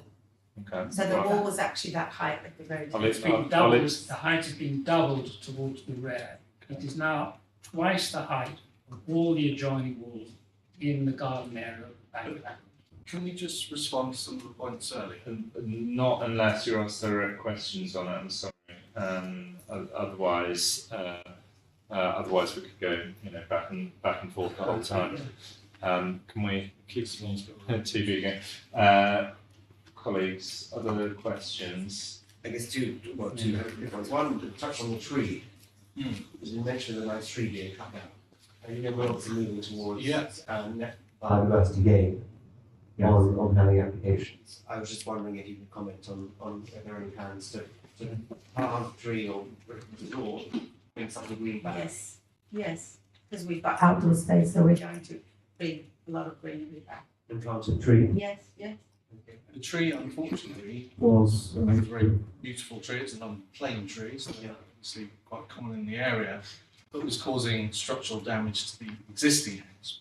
All works were looked at. That was monitored for 2 years with your head of tree section, Angus, and came to the conclusion that the cracking and damage it was causing left them another choice, sadly, but to remove it. I think, as you can see from the photo on the screen, that the owner here would much prefer a tree in that Love a view. tree, yeah. Given that we have a rather large, much larger property with a much larger amount of glazing directly overlooking the house. Sorry, no. Councillor Williams. I guess the second point, just to touch on some of the comments that we had earlier, particularly on, I guess, invisibility and its impact on the conservation area. It'd be good to hear your thoughts on that. Yeah, well, I think the officers cover it very well. I mean, each application, as you know, has to be dealt with on its own merits. The walls that we're talking about have been consented a number of years ago, and as I said, implemented. In fact, the wall on the side there is built, as you can see. The mansard is very small. It's set back 2.6 metres from where that gate position is in the left-hand photo. And as your officers have said, I think paragraph 6.5, it would respond positively to the architecture of the building and to the wider conservation area. They don't give a balanced, finely balanced, this may be okay, on balance judgment. They're quite clear and unequivocal in my mind that this is a well-designed element to this property and is fully acceptable. So we feel the same way. We've worked hard over the last number of years with officers to find a solution that works, and this is one that they fully support. Thank you. Colleagues, any further questions to the objectors or applicants? No. Okay, well, thank you all very much for your time. It's been very helpful. Now move on to questions to officers. I'll just start on the point of cumulative impact. So I suppose the argument would be, in an extreme case, if you applied for one row of bricks at a time, no one row is going to have that big an impact, and over time you could build a 100-foot wall. So if we were starting from the beginning and comparing what's there now before any of these application, or what would be there now if we granted this, or any of these applications went in, what would be the sort of test we'd be looking for whether the massing was unacceptable, or I suppose, yeah, whether it's sense of enclosure, or what would the test would be looking for? So in terms of your assessment, you will have to look at what was previously granted and whether any additional elements, those elements would be harmful. The previously granted permissions are material considerations. Significant weight should be given to those. So in terms of your judgment, it would have to be the assessment of the additional elements that we previously didn't grant planning permission for. What we have to, as objectors and applicants said, we have to make the application on its own merits. I understand there's quite an extensive history on site, but we have to make the assessment based on. But if that, so as regards its relationship with number 50, if that wall hadn't been built, and that was granted fairly recently, if they applied for the wall and the extension at the same time, would you have looked on it any differently? I don't think so. In terms of the impact on the conservation area, we will make the same assessment. Mm-hmm. The wall was considered acceptable in terms of its impact on the conservation area, so it's the mansard extension as well. So in terms of the community, we would still grant it. And the massing and sense of enclosure, the differential would still be acceptable to your mind. Okay. Colleagues, further questions? Sorry, Just Councillor, go for ahead. me, again, reading through this one, I've got, there's, as I mentioned, sometimes there's incorrect information or description as mentioned here. So from what side? Is it from the applicant side or from some officers when they went through the application itself, and how this incorrect description corrected? Yeah, so as part of the assessment, we would look at the description of works, whether the description is correct in terms of what the proposed plans are showing. So in this case, when the officers reviewed, there was, given the history of the site and various permissions, it was necessary to amend the description to make it very clear what the permission in this case is applied for.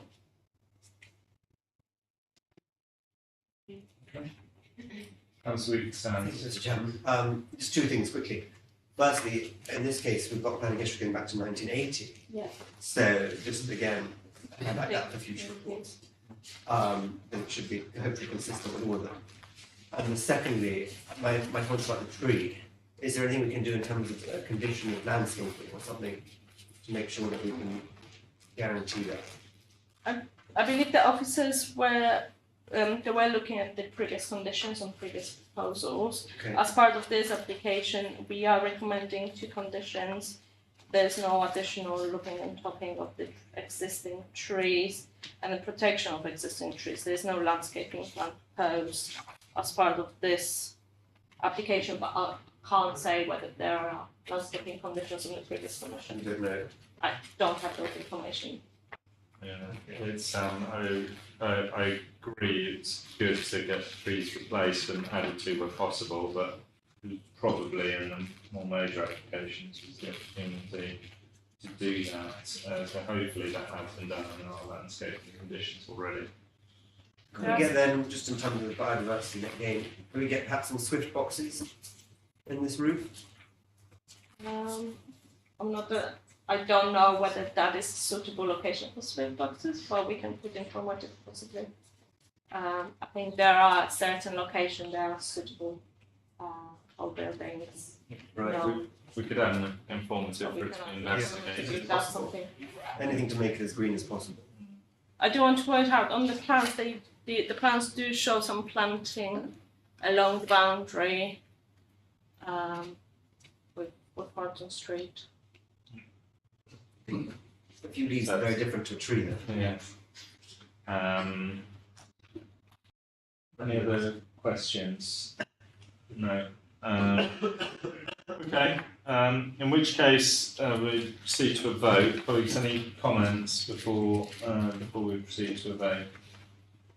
No, don't feel obliged. Okay.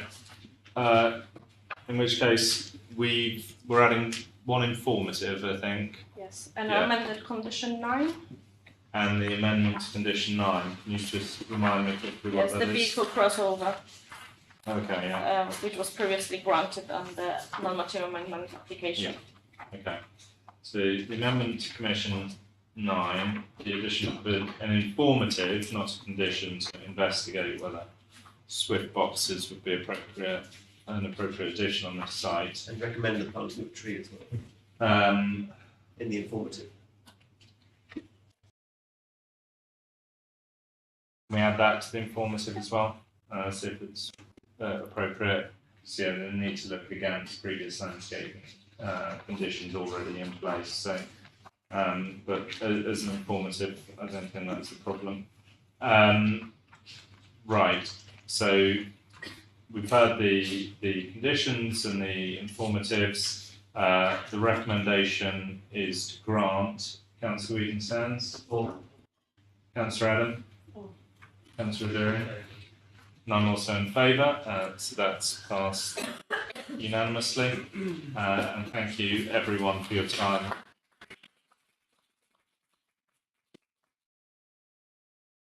Thank you to everyone who joined us for that case. We'll just pause a moment before we move on. Yeah. Now,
to Huntington House, Cornwall Road.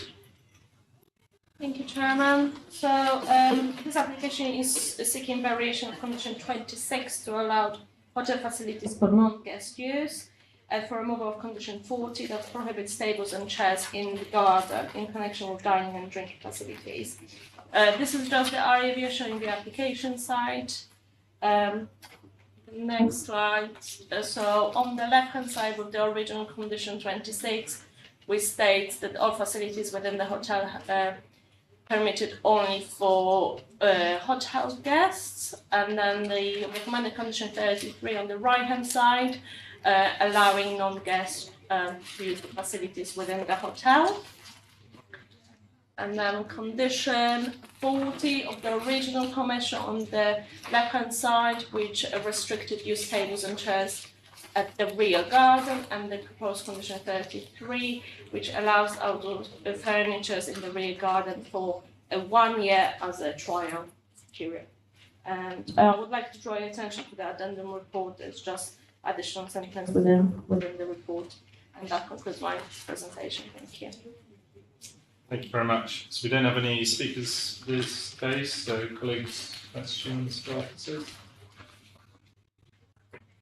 I just had one on, so speakers, we're not allowing speakers on some music outside, is that right? That's correct. So the condition 5 states no music shall be played within the premises for the subject of this permission to be audible outside of the premises. So yes, no speakers. Okay. And then after... And no loudspeakers, yes, sir. No loudspeakers. And so then after a year, they come back and apply for planning to make it permanent based on... Yes, or additional temporary if... Or, yeah, okay. What was the go ahead. What was the reason for putting these conditions on in the first place? That permission is from 2002, but the condition was in relation to the impact on the neighbouring properties of the nuisance to the residents at the time. And so what do you think's changed then, since then? In terms of... What if it was a nuisance 20 years ago? Yes, so I think in terms of the use of the site as a hotel in the past 20 years, I think the hotel just believes that they'll be able to use the outdoor space for tables and chairs. They might believe that the original condition was too onerous, and so they're now asking it to be reassessed. I think the 1 year, the recommendation of 1 year trial seems sensible to me. But sorry, go ahead. Do you have another question? And my understanding, the 9 to 9 is that every day, all year round. I believe so, but that's covered. Oh yeah, the use of the garden 9 to 9 on any day. Can that be amended at all, or no? If the committee thinks it's necessary to amend it. Well, I'd be more comfortable if we had earlier hours on a Sunday. Slightly earlier hours, maybe to 8 o'clock, rather than 9. On the what particular Sunday? Well, I'd never be getting ready for work, going to bed early, kids going to school. I hope you'll go to school more than just Monday. Monday isn't day. But we could do, but I'm not sure there's a particular difference between Sunday and other days. Sometimes we make things later for Friday and Saturday, but so if we were going to reduce the hours, then I'd suggest reducing it for maybe every day except Friday and Saturday. But I mean, the thing to remember with this case is it does have the safety net of it just being a 1 year trial, and then it gets reassessed. A year is a long time. Yeah, a year is a long time. Colleagues, any other questions? Was it general view? Are we happy to stick with the hours, or would you? Yeah, happy. I'm afraid the majority of the committee is happy with the proposed hours. Okay, in which case we proceed to a vote. The recommendation is to grant. Just do a show of hands. All those in favour? All those against? Abstaining. And all those abstaining? Right, so one abstention and 3 in favour, so planning is granted. Yeah. That concludes the North Pack.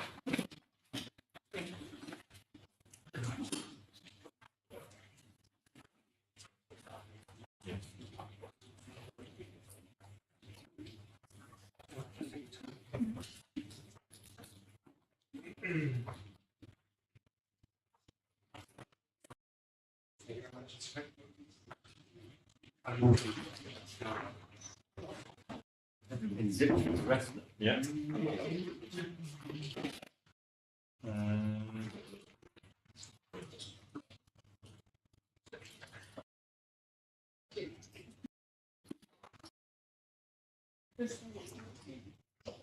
Right.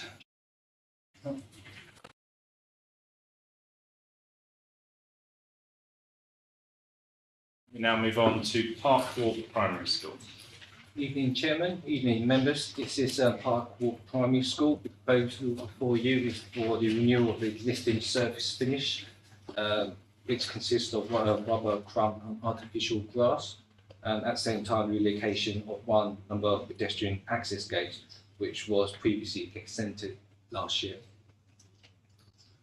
As you can see from the location plan, this is a particular site outlined in the rectangular red. The site itself does not technically fall within a conservation area, but it is abutting and surrounded by a conservation area to the north, southwest and to the east. The property itself is, the school building itself is in fact grade 2 listed, and that includes the purchase of the site, including the railings to which is to be considered tonight. Turning to some area views, the school building is approximately 3 stories in height. You can clearly see that it fronts onto Park Walk. If you look on the left-hand image, which is the rear view, you have associated parking with outdoor areas as well as ancillary buildings forming part of the school within the site. And on the right-hand side, you do have some trees that actually sit along the frontage there. Just some existing site photos close up for the railings in question.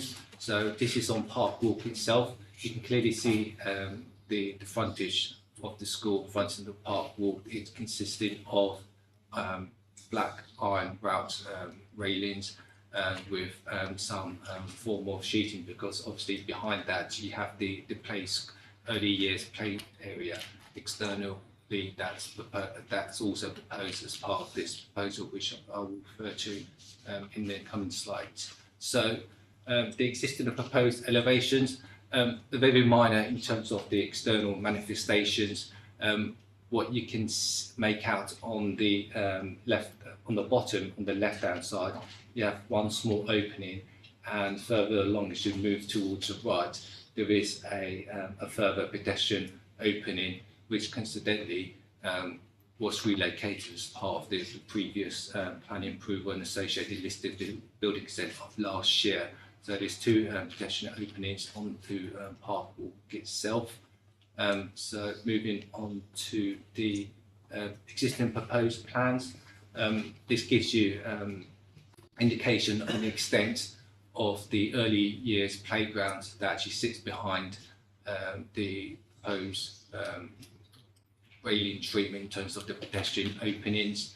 There is some surface treatment in terms of the change of materiality and the materials being used, and then at the same time, given that it will be essentially used by a young vulnerable group, which is basically young small children, the council is recommending a pre-commencement SUDS condition to ensure that obviously the landscape will be permeable and there'll be due consideration for some form of SUDS to ensure that obviously any surface water would be drained within the site rather than displaced elsewhere in and around the site. So that concludes the presentation. Thank you. Thank you very much. Colleagues, any questions? Councillor one second. Councillor Derry, then Councillor Williams. Well, I guess my first, it's not really a question to yourselves and planning office, obviously the application from the council. I asked query why we're installing artificial grass, given the negative environmental impact of that, and also the flood risk. Setting aside the fact that there has been the proposed condition for installing some form of studs, nevertheless, the installation of artificial grass is harmful. The question I want to ask is about why does the renewal of the surface require planning permission? Does it in fact require this permission, or is the permission actually for a date? It's for both. So there's two elements in terms of what this consent and associated listed. What the listed building consent is for the external alterations to the railings, whereas planning permission is required for the alterations to the existing front boundary railings, in addition to the resurfacing of the early years playground, because that constitutes development in terms of engineering work, so that itself requires permission, hence the reason why you're considering it today. Okay. And the current material is what? Is it a form of artificial grass? It's a form of treatment in terms of the early years playground, because it has to be designed in a way to, I guess, absorb the impacts and trips and how generally young children will use that space. There is some existing treatment. It is annotated, but I can't make out what that is. But obviously, what's been proposed seeks to replace the existing treatment to that effect. Perhaps, if I may, Chairman. Yeah. The word renewal is because the existing services are artificial grass and rubber crew. So the coloration is changing. You can see that from the plan, but the materials that are being laid are the same as existing. That's helpful to know. Colleagues, any further questions? Mine was the same as Councillor Joy was about artificial grass not being very eco-friendly. Yeah, I suppose that there might be considerations in terms of what young children need to play on year round, but I guess one of the important things is we're not ripping up grass and replacing it with artificial grass. It's existing artificial grass as it's being renewed, and we're adding SUDS conditions, so at least as regards drainage, it should improve the situation. Anyway, does that address your... What are our policies in regards to artificial grass in the current local plan? Do we have a specific policy that addresses it? I don't. For my time here, I don't believe there's a specific policy in the local plan that's specifically related to. Then we'd have to look at the new one, which this hasn't been approved yet, but it is something we can take into account to some extent. There is a new local plan. Just on that specific point, I think because of the stage that the new local plan is at, a caution against giving any policies specific weight in your decision that leads you to making a decision contrary to looking at the scheme against the current policies. You know, there are, just to clarify, there are no existing policies that speak specifically to artificial grass. Of course, there are policies that speak to design and appearance, drainage and landscaping. In the round, you need to assess the impacts looking at those policies. But, as the chairman's already said, there's an existing situation here where the surface is effectively being replaced as it exists at the moment, and we are securing a SUDS condition to provide additional drainage. I think that's helpful. I think the other thing is that I would imagine you have lots of young children running about on that several hours a day, particularly during the winter. It might just become a complete mud bath. But but it might be a good idea to address all of your concerns. We put in an informative around investigation of biodiversity opportunities, whether that's some level of planting or hedging or something which could improve biodiversity, because I agree it's not ideal to have such a large stretch of artificial grass. So would that address your concerns, do you think? No? Would it at least improve the situation? Could I ask officers, do you consider them to be a biodiversity plus, or are they just for drainage? Well, it could be twofold really. I mean, depending on what suds is to be used, whether, I mean, you can't put a green roof because it's not a development where it has a particular roof, and therefore you can have some form of typical green roof, which will also at the same time promote diversity as well as local wildlife, for example. So this is just simply external finish to an existing situation that they're looking to rationalise how to use that space, and at the same time recognise the need to comply with the size requirement. So I think that it is slightly annotated that if you look carefully on the plans, that they do say permeable surfacing, so they do recognise the need to comply with that particular requirement. Yeah, that's for drainage, right? Not biodiversity. Yeah. No, yeah, exactly. So I guess my point, if the committee were to take the approach, which I appreciate is not in the current plan, but that we want biodiversity net gain from every application, what would you suggest in this application that we could condition or ask for to help get some sort of biodiversity out of it? As the chairman previously stated, he did suggest an informative for the applicant to investigate and look at what means or alternatives that strip of land can accommodate some form of biodiversity through some physical intervention, whether it be shrubs, trees, any sort of implementation or measure that would encourage biodiversity to thrive more compared to the current situation. I think that's a good idea, because it's just, I suppose the point is there's so much work being done, it would be a logical time to see if you can put in whether it's flower beds or trees, or and it could be good for the kids as well. So yeah, if we can add that informative for that to be investigated, and we can also follow up. Yeah, it's worth us flagging with the new member. Yeah. Because obviously, quality is great, but it can just be ignored. Yeah. That's good. Can we just maybe make a minute to draw it to the informative to the attention of the lead member and relevant director or head of department? Okay, fantastic. Any other questions? No? In which case, with the addition of that informative and a minute to draw it to the attention of the relevant people, we proceed to a vote. The recommendation is to grant. Can I see all those in favour? And that's unanimously passed. Planning Commission is granted. We now move on to 20 Redcliffe Road.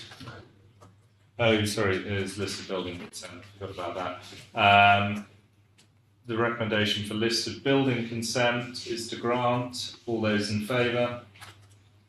Yeah, unanimously passed. So we now proceed to 20 Redcliffe Road. This is 20 Redcliffe Road. The proposal itself is for the removal and replacement of both the first floor enclosure, lower ground floor and ground floor extensions with an increase in height to the side boundary wall. First floor rear windows at closet wing with double glazed windows and a new oriel window at the lower ground floor of the closet wing. And finally, landscaping works to the rear garden. Turning to the site location itself, the site, as outlined in red, sits within one of the borough's conservation areas. It's a terrace property that sits on the eastern side of Redcliffe Road. Further images, area views. Again, you get to appreciate the existing terrace property, which is approximately 4 stories in height with a lower ground floor with a flat roof section on the left-hand side, which you can see. Turning towards the rear, again, you will pick up the property has an original closet wing rear extension, and there has been various alterations and modifications that have occurred on this particular site, with including that first floor glazed rear extension and an infilled conservatory.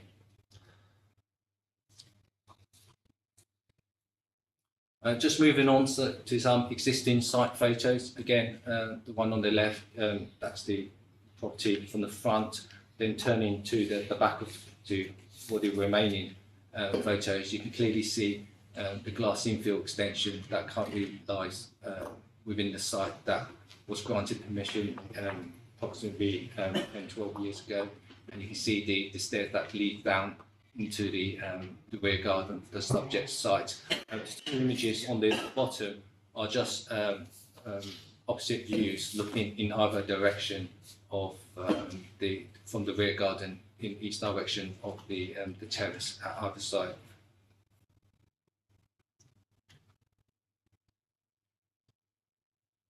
Turning onto this slide, this is the existing plans. As you can see, the property is in fact it's a maisonette property. It occupies the lower and the ground floor, and it does have access to the ironing room, which you can see, which is situated towards the rear of the first floor, which forms part of the closet wing. Proposed plans. What you get to appreciate here is the extensions largely follow the existing footprint of the existing extension with other alterations internally.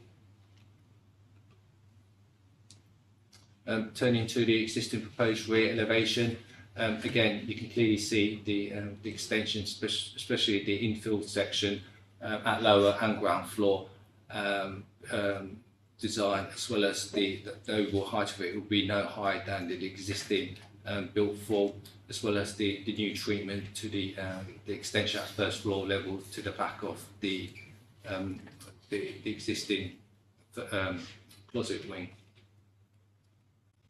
Existing proposed sections, again, a further understanding of the elements and changes as proposed, with the new metal staircase that leads down onto the rear terrace itself. Another section, but further along, with the lower and ground floor rear extension.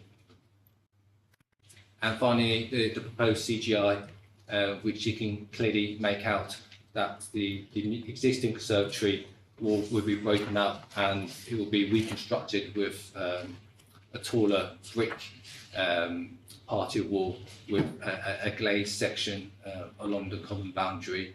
And just on the right hand side, again, the new sort of landscape, sort of external amenity area that forms part of the subject site, with obviously the existing brick wall between the boundaries that will remain as part of this proposal. And that concludes the end of the presentation. Thank you.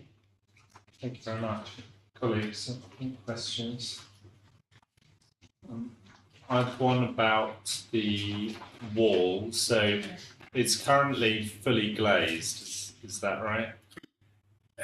So you're referring to this wall here? Sorry, I should make clear. The conservatory. So if I go back to the photos. I think in one of the objectors says the brick is now 70 centimetres taller than it used to be. So to answer your first question, that's the existing conservatory. You can make out that that's the side elevation of the conservatory. Yeah. It's not glazed in terms of being transparent, but there is a glass plane that is opaque to a degree that would sort of translucent. Correct. Yeah. Okay. Whereas obviously what's been proposed, if I just move on to the rear elevation.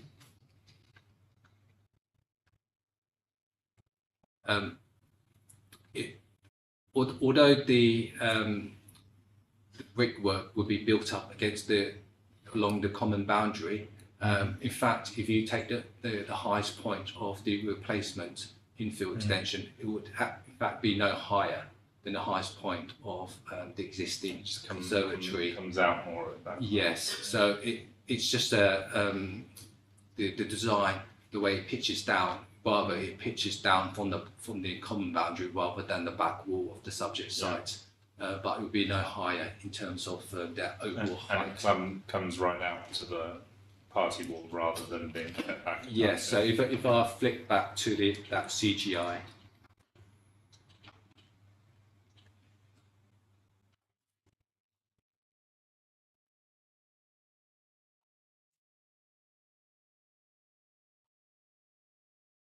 So you can see there, that would be essentially the view from the neighbouring property, where I guess the design has been designed in a way to minimise the immediate harm by not having a completely enclosed brick wall, but at least having some form of sort of lightweight structure that sits above the wall. It's just that the objectors have made quite a bit of this wall. It obviously covers them. Did we consider doing translucent glass down the side? Frosted glass, something more similar to what it is currently. I can't speak on behalf of the case officer. I don't know whether those discussions did take place between the council and the applicant's team, but the council or officers have assessed this application purely on its merits, purely based on what's been submitted, and we feel this is a balanced alternative solution to what's been replaced in terms of the degree of impact upon that particular neighbour and the general daylight, sunlight issues and general outlook impacts. Okay. So I'm just refreshing my memory of the objection. This is the existing new PVC enclosure on the first floor, which is to be destroyed and replaced with masonry walls, supposedly respecting the same roof line. In fact, be 70 centimetres higher as it comes out, going from 4.9 to 5.6 metres. So the whole rear elevation of the house will be bulkier. Okay. Well, I don't know whether making that translucent glass would really make a big difference for them or not. Okay. Yes, Councillor Whedon. Thank you, Mr. Chairman. Just so I can understand, because we're making amendments to the closet wing as well, right? It's not just about... Correct. Yeah, because it seems to me that we have somehow managed to... The application proposes to add even more glass than is there at the moment. And that seems like a lost opportunity to try and have made it something more in keeping with the rest of the terrace, which seems a shame. I mean, my view is particularly those windows on the closet wing could all be sash windows, as they are elsewhere. And I'd prefer if we did something about some of the glass. It just seems to be a glass box. It seems.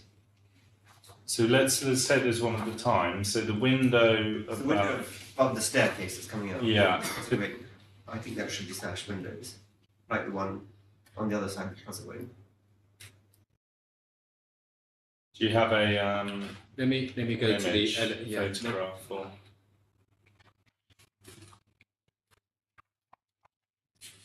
So are you referring to this particular window? Yes, exactly. The closet wing. Looks like a sheet of. It's. I mean, I guess it's the same proportion and dimensions as a typical Victorian sash window, but obviously it's a modern interpretation. So rather than having a glazing bar in between, it's just simply a glass pane that's inserted into that new extension at the first floor. But at the same time, it aligns with the sash window that sits directly above it, and it's the same shape as a typical sash window. Yeah, so making it a sash window would be an improvement, in my view. Yeah, and furthermore, adding a lintel and what's the other one called on the other side of the lintel? The sill. The sill. Yeah.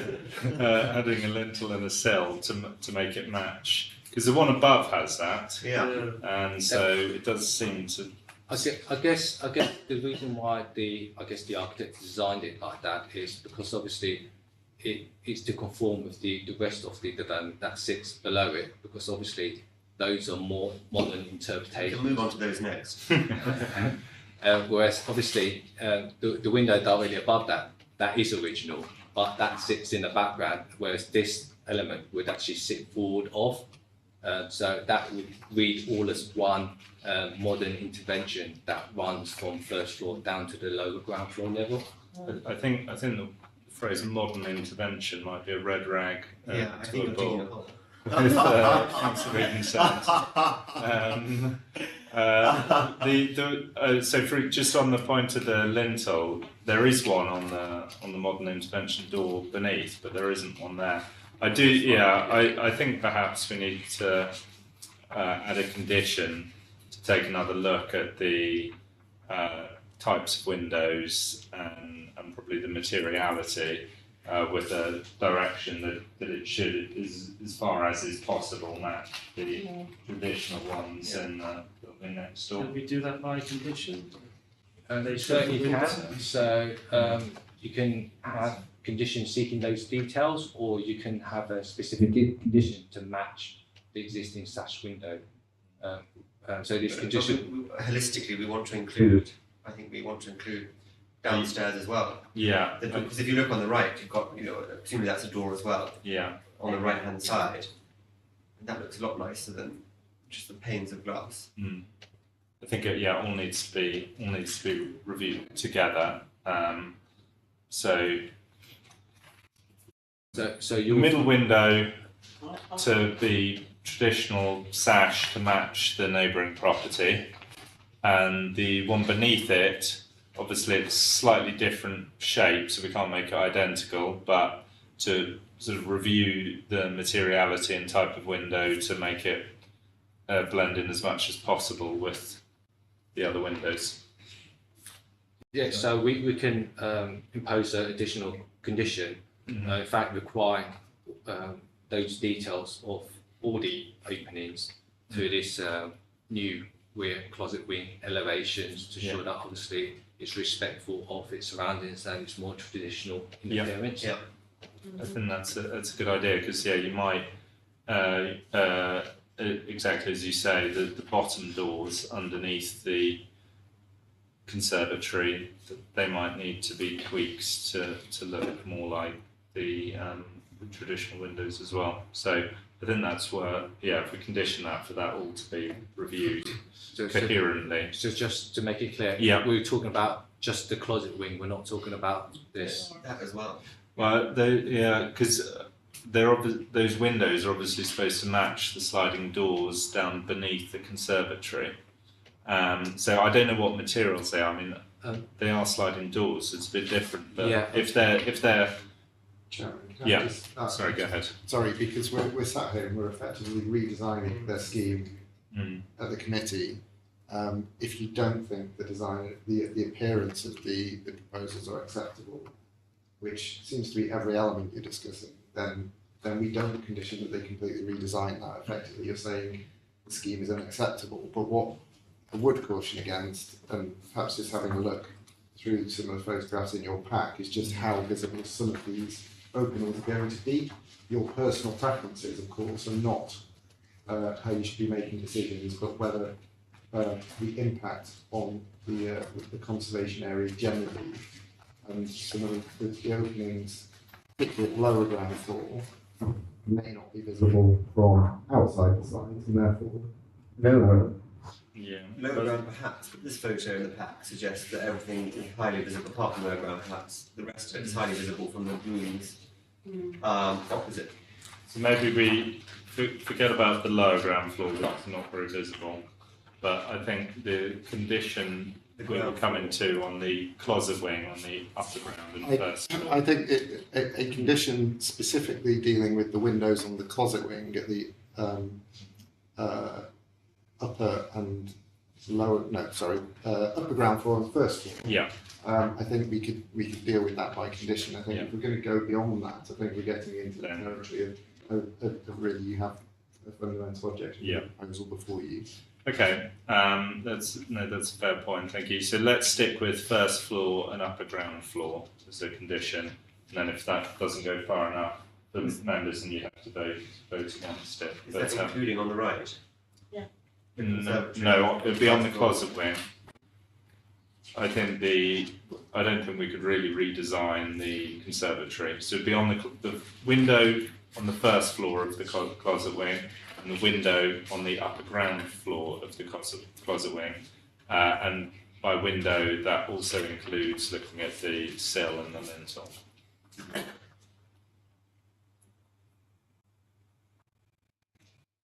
Okay. Any questions on any other parts of the scheme? Is the objection Just reading my notes very quickly.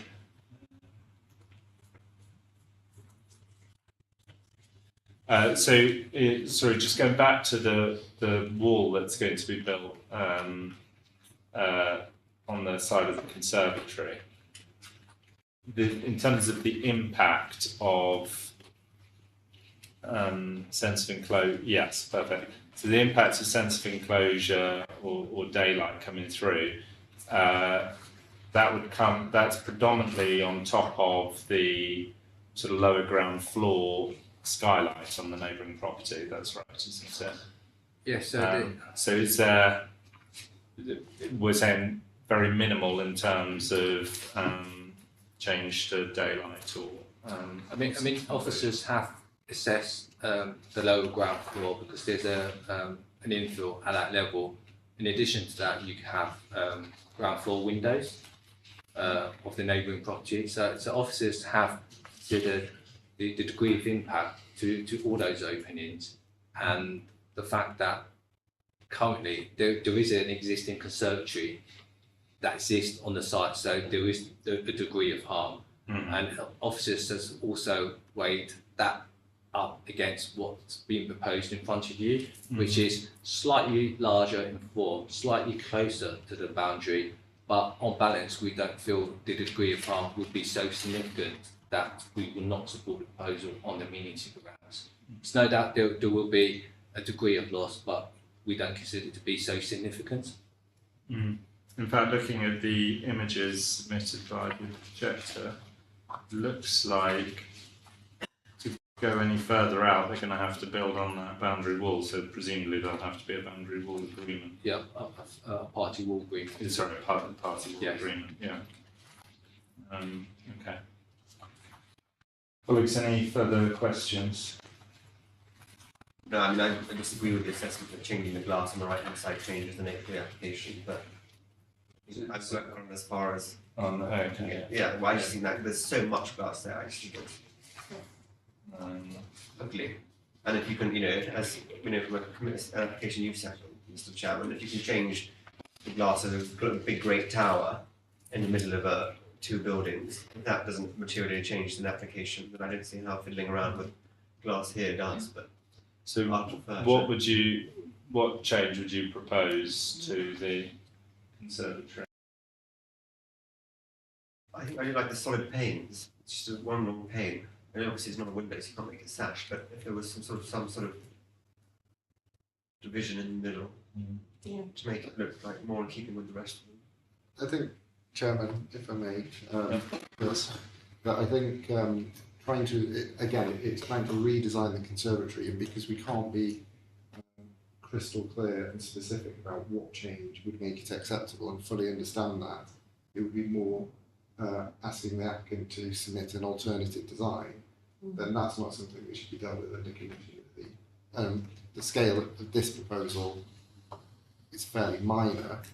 It involves those extensions, and you're asking them to redesign those extensions. There isn't anything else involved in the scheme, so you're effectively seeking a redesign of the scheme that's before you through doing that, and obviously that's not the approach that should be taken. I think where we can be clear about a minor change that would make it acceptable. We can be very specific about that. We could do that, but what I'm hearing is we would like them to redesign that proposal. I don't think that's something we can do under condition. That's something that should be done under a separate application. That's a point well made. Okay, I think, yeah, I'm convinced that we stick as is then with just the condition for the first floor window and the upper ground floor window on the closet wing. We don't add any conditions to the conservatory, and then we vote on it in that form. Any other questions before we proceed to that vote? No. Okay. In which case, the recommendation is to grant. We've added the condition on the first floor window and up the ground floor window. There was no other conditions we were informed as we added, I don't think. So. Not for this item, No. Councillor Eden-Sands? Can you just point when we're saying upper ground floor, which make sure we're all on the same page? So we're talking about this first floor window, and we talk about this upper, ground floor, door, not window, which is the door that leads out onto the metal staircase. Exactly. Right. Recommendation is to grant. Councillor Eden-Sands? Or Councillor Adam? Councillor Durian? And I'm in favour as well. So planning is granted. We now move on to 93 Elm Park Gardens.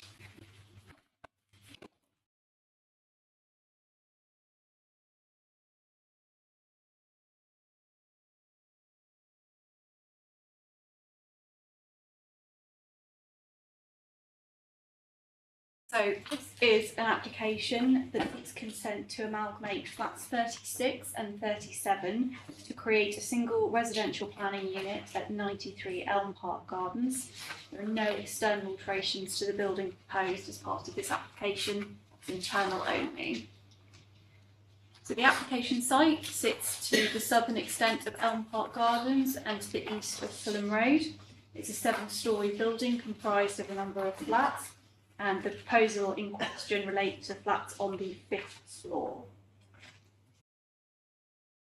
These are some aerial shots of 93 Park Gardens, so you can see the front there and the rear and side elevation of the building highlighted in red.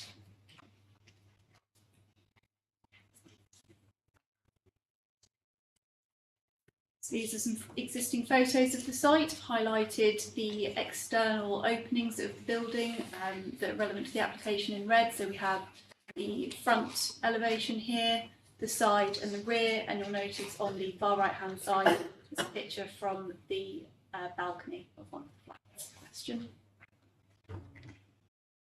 So these are the existing and proposed plans. So you'll see that there are some internal alterations to the building, which include the loss of an internal wall between the two flats and the blocking up of the flat door to number 36 to accommodate the amalgamation of these two units. This is just the front elevation proposed, and you'll note that between the existing and front elevations there are no alterations externally. Same for the side elevation there, and again to the rear. This application meets the requirements of Policy CH1 Criteria C to secure Section 106 to prevent further amalgamations, as the flats sit on a storey which contains 3 flats. Number 35 hasn't been surveyed, as you can see, as part of this application, but the potential to lose a further unit would be avoided by the policy. The council, as the freeholder of the building, will be subject to that Section 106 as a signatory. That concludes my presentation. The report set out in the papers is set before you. Thank you very much. Colleagues, any questions? Start with Councillor Duran and Councillor Eden-Sands. Were these designed as being self-contained units originally? So this is not in return to an original state of affairs. As far as I'm aware, I mean, I haven't been able to find the original plans of the building of varied applications that are available to us, but not that. So as far as I'm aware, that I can't say as to whether there's been significant changes internally to the amount of flats provided within that building. I mean, looking at the building, given its age and layout, I'm suspecting they were never a single unit, so this is the first time. Probably be 36A or something. 36, 37. Obviously, thinking about amalgamations in other parts of the borough, if you're looking at all the Victorian buildings, which have been hugely subdivided, and then if you're seeking to combine some of those, and they'll certainly always look on those favourably. But yeah, clearly this is a purpose-built building, those are purpose-built units, so this would be a change in that respect, rather than a return to use. But it's just an observation. Councillor Whedon-Sands? Yeah, thank you, Mr. Chairman. Just a quick, I guess, a couple of queries on, you mentioned the council is the freeholder? Yes. Is that right? So what's the S106, sorry, the S106 agreement that would be held to, would be? So the section 106 would prevent any further amalgamation, so it prevents the site being subject to trying to add that third floor flat to create one single unit, so it would retain flat 35 effectively. The council as a freeholder has to be a signatory to the section 106 that would prevent further amalgamations in the future, which is effectively the policy is looking to try and retain a net degree of units within our borough. And that's just for, that agreement is only for flat 35, doesn't apply to any other amalgamations? Well, I mean, it would apply to any other flats, although that flat is the one that would likely be attempted to be amalgamated in the future, should somebody be minded to, but obviously that is future forward thinking. But wouldn't apply to flats on the second floor, for example? Well, it would, in terms of if you wanted to, if this became a single unit and you wanted to apply to put a staircase up to the next. No, but if you had two flats, both on the second floor, and you wanted to knock them together, you wouldn't be blocked from doing that by nature of the Section 106 agreement. So flat 1 and flat 2 on the ground floor, you could amalgamate them. Oh yes, absolutely. Yeah. It just relates to these units. Yes, absolutely. So this unit, as you see here, as it would be created as one amalgamated unit, would have to be retained as such. They couldn't seek to extend it further by adopting more floor space from the rest of the building. So it wouldn't prevent any of the other flats from seeking an application under this policy to amalgamate in the future. Specifically, this flat 36, let's say, Yes. in terms of they wouldn't be able to go down or up. Correct. And flat 35 couldn't be joined down or up either. So if we call it flat 36 as one amalgamated unit, couldn't apply to consume flat 35 into its floor space, but flat 35 could make an application to go, I suppose, up Into or a down. duplex. Yeah, Right. into a duplex. Okay, interesting. And under the NDSS, in terms of space and for a 3-bed, remind me what the minimum for a 3-bed is. Gosh, you're putting my Sorry. knowledge to the test there on the spot. It certainly exceeds the requirements Really? It's for big enough? the national space. 20 doesn't seem very big for a 3-bed. It's quite a few 3 beds. It's more than that. It definitely exceeds. Yeah, it exceeds requirements. We're not losing a bedroom, are we? Because it's a 1-bed and a 2-bed becoming 1 3-bed. I can show you the existing plans.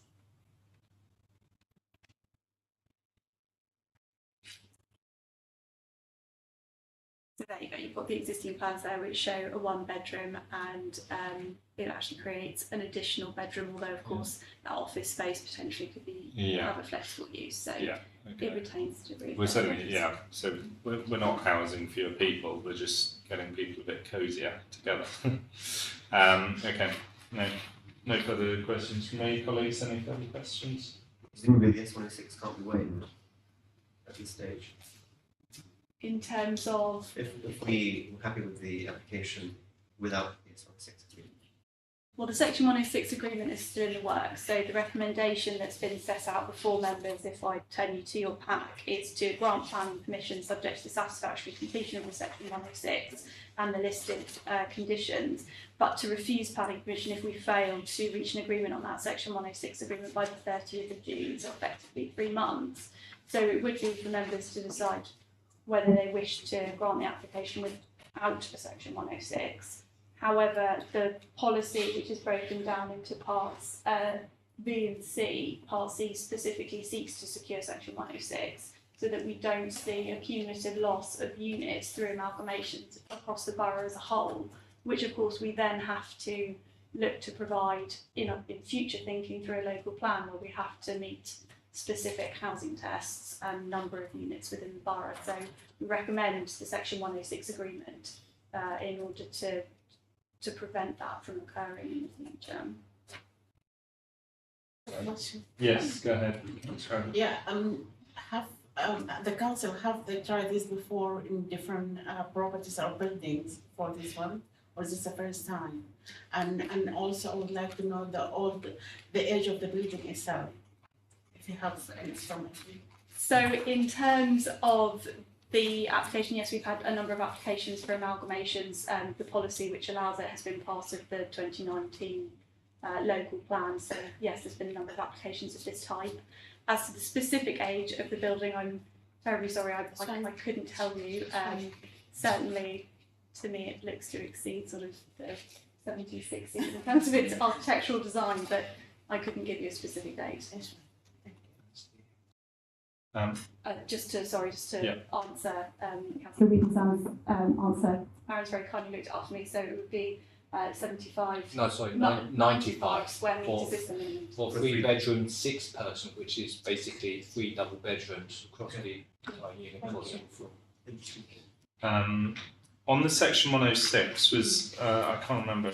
Is there another reason, an additional reason for imposing Section 106?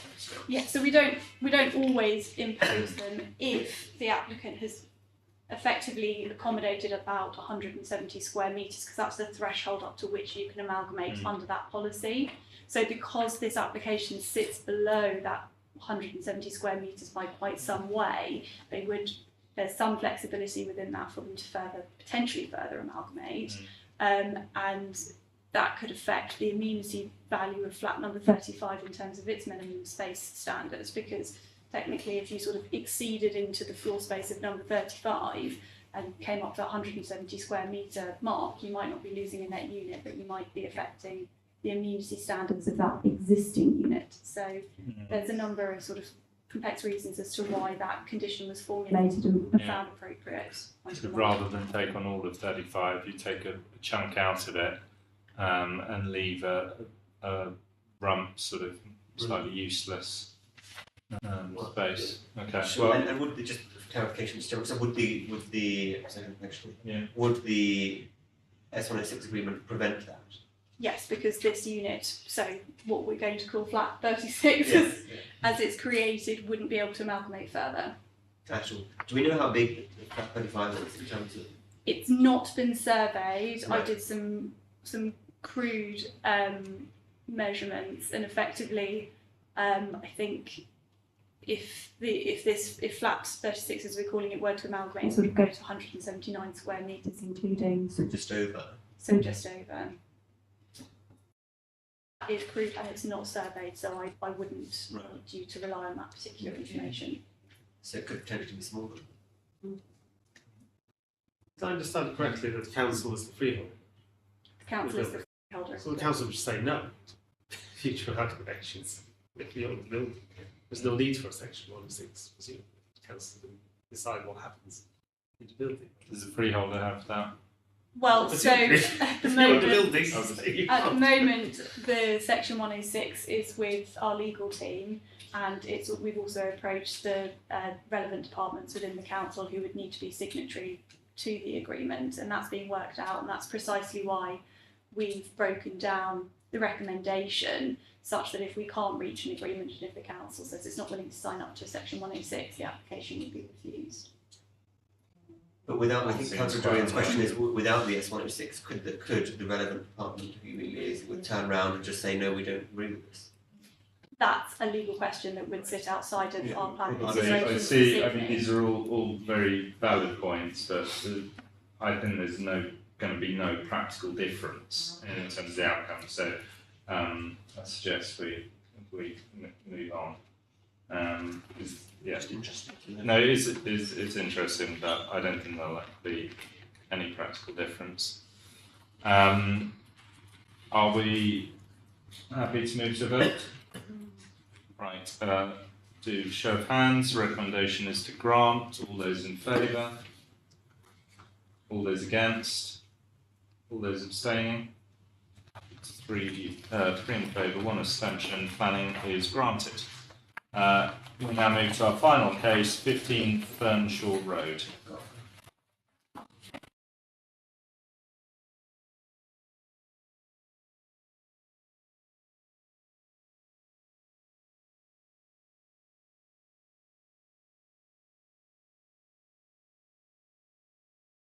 This is 15 Fernshaw Road. The application before you is for the excavation under the part of the front and rear gardens with modest light wells, provide additional accommodation for the existing property.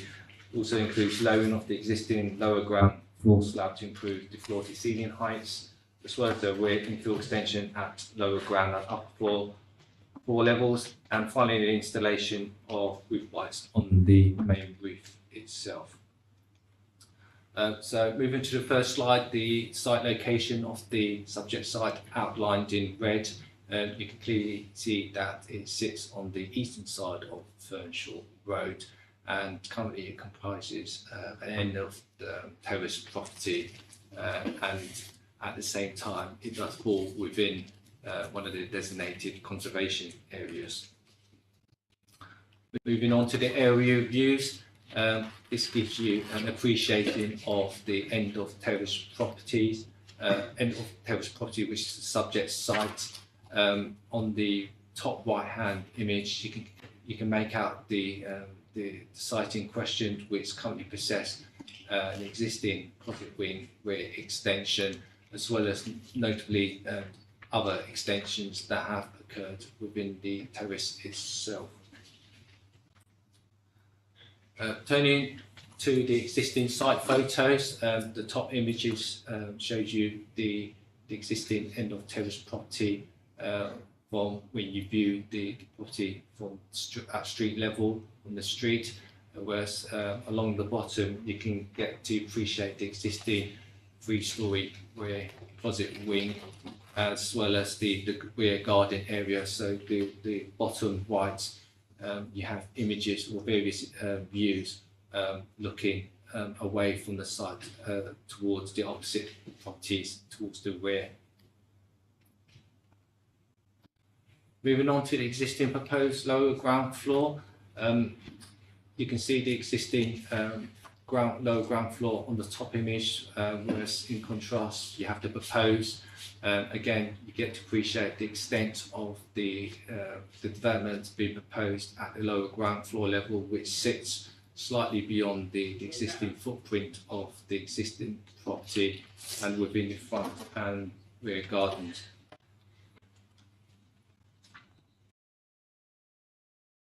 Moving on to the existing proposed upper ground floor plan. Again, there are some external manifestations associated with the lower ground floor alterations, and at the same time you do have this infill extension on the upper ground floor to step back from the rear closet wing of the existing property.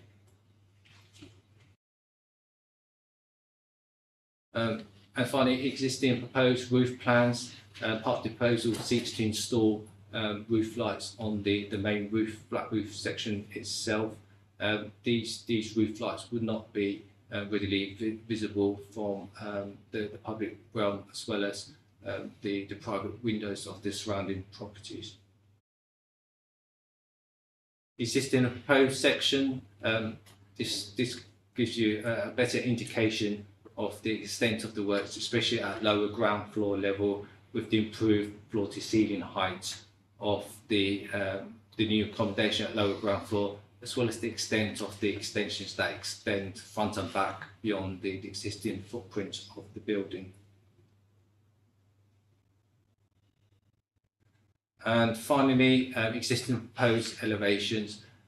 Again, there are some physical external manifestations to the front, most notably the railings, which would be visible within the streets, but clearly these are acceptable from the design perspective. And turning to the rear, you can make out the rear infill extensions, which would have a traditional sash window with matching brickwork with a flat roof section, as well as the section of the lower ground floor rear protrusion that goes beyond the existing rear extension of the closet wing. And that terminates the presentation. Thank you. Thank you very much. Colleagues, questions? Are there any more CGI images, or is this the closest we'll get? There's no official CGI, so these are the existing proposed plans to appreciate what the proposal are. Just to see if there are any other modern aspects that need to be excised. The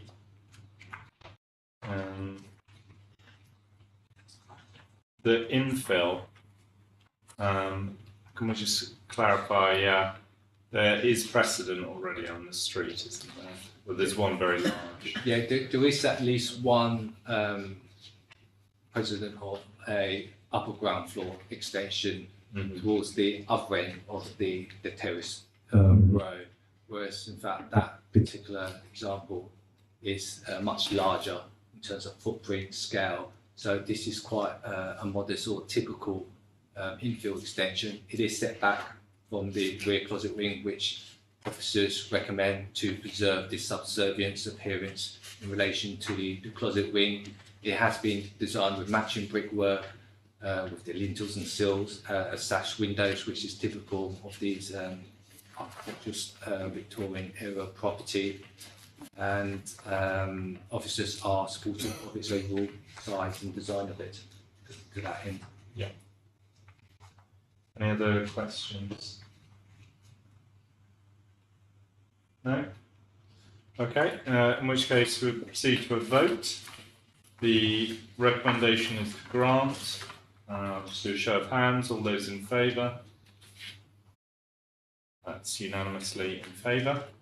So permission is granted, and that brings a close to tonight's proceedings. Thank you all very much.